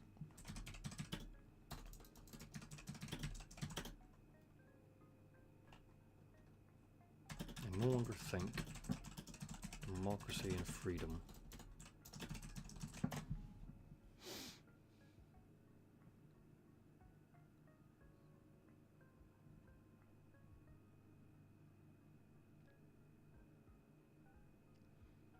I no longer believe that freedom and democracy are compatible.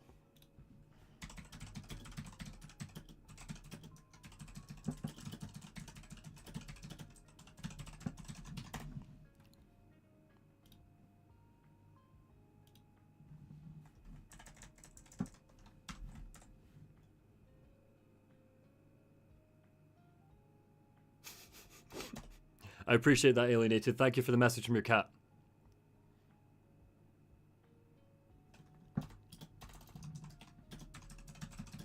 He said that.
Corporate espionage.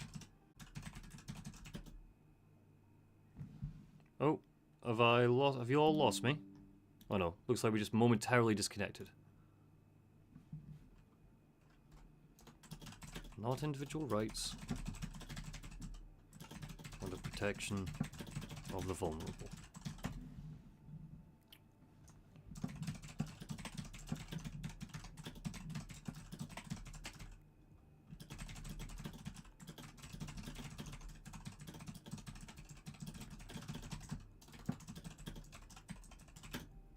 Still here. Cool, cool, cool. Must just been a glitch on my system. When the hacker is dragged away and held at gunpoint, a gung-ho, rebellious attitude expectedly melts away.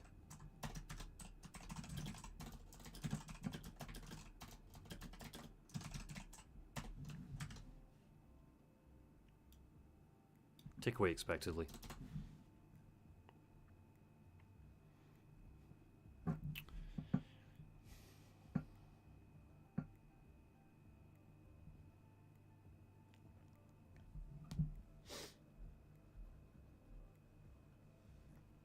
Let's focus on Diego right now. Need to set him up too.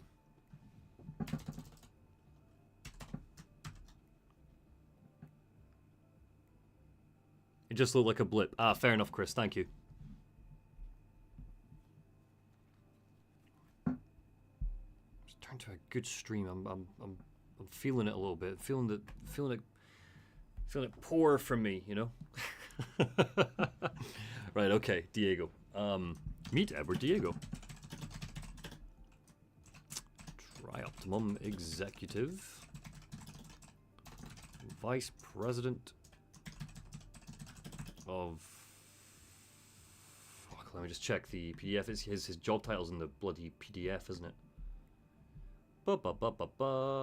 Yeah, Vice President of Research and Development, of course, of R&D. Research and Development. Arabadi, one of the key directors aboard Citadel Station.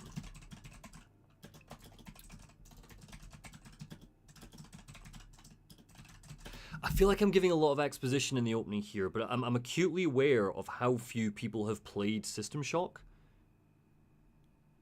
So, you know, like more than ever, it feels like I don't know. I'll see how I feel about this when we do the second draft. I'm not gonna delete any of this now, but I do feel like there's elements of this that are so necessary to set up now.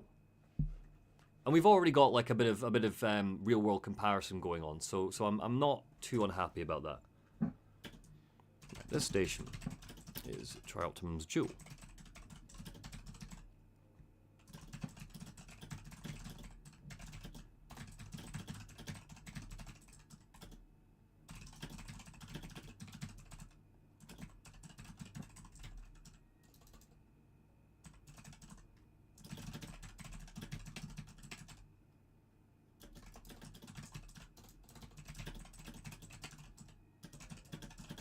You go very, very wrong.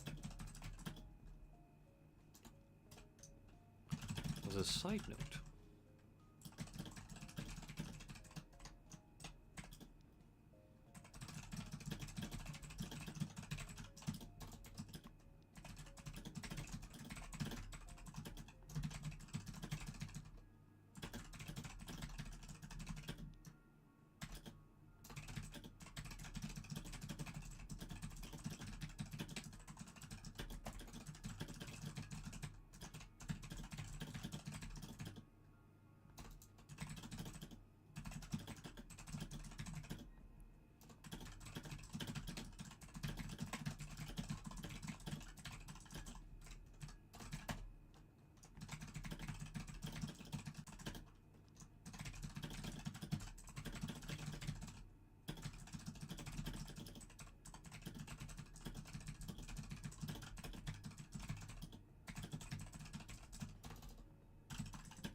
very effective.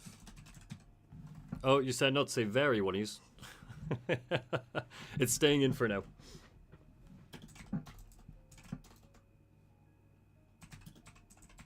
Helping player engagement. Also feels like it's missing something.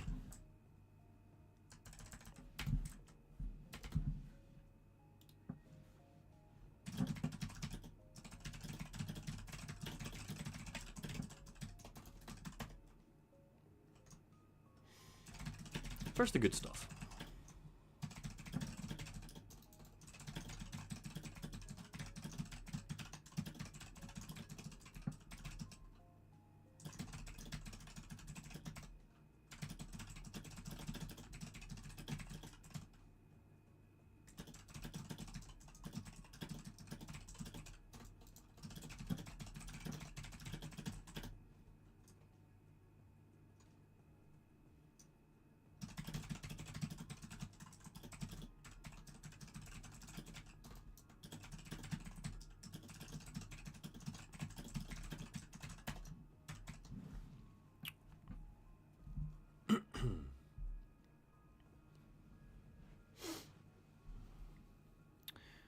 It's our fault. This isn't like Bioshock.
You will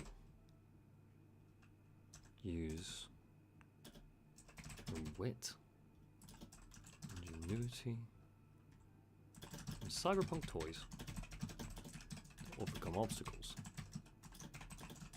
You have to. Because this is all your fault.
So this is from stream.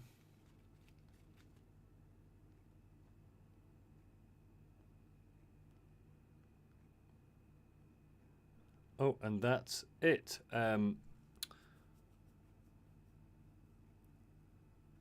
It's actually a really good place to stop, actually, I'm thinking. So, sorry guys, that is the missus on the way home.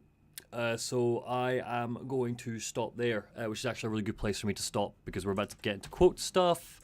And we made a crap ton of progress today. I don't really know where all that came from. Yes, no commitments. I might jump back in tomorrow if I'm feeling the tingle a wee bit. But I will let you all know. So thank you very much for joining me. This is a very good example of what the next bunch of streams are going to be like. So there's absolutely no harm or foul if you're sitting going, well, this isn't interesting at all. It's boring. It's just a guy going. That's totally cool. Totally cool. But yeah, it is the way it is. It's all part of the fun. So thank you very much for joining me. I will speak to you all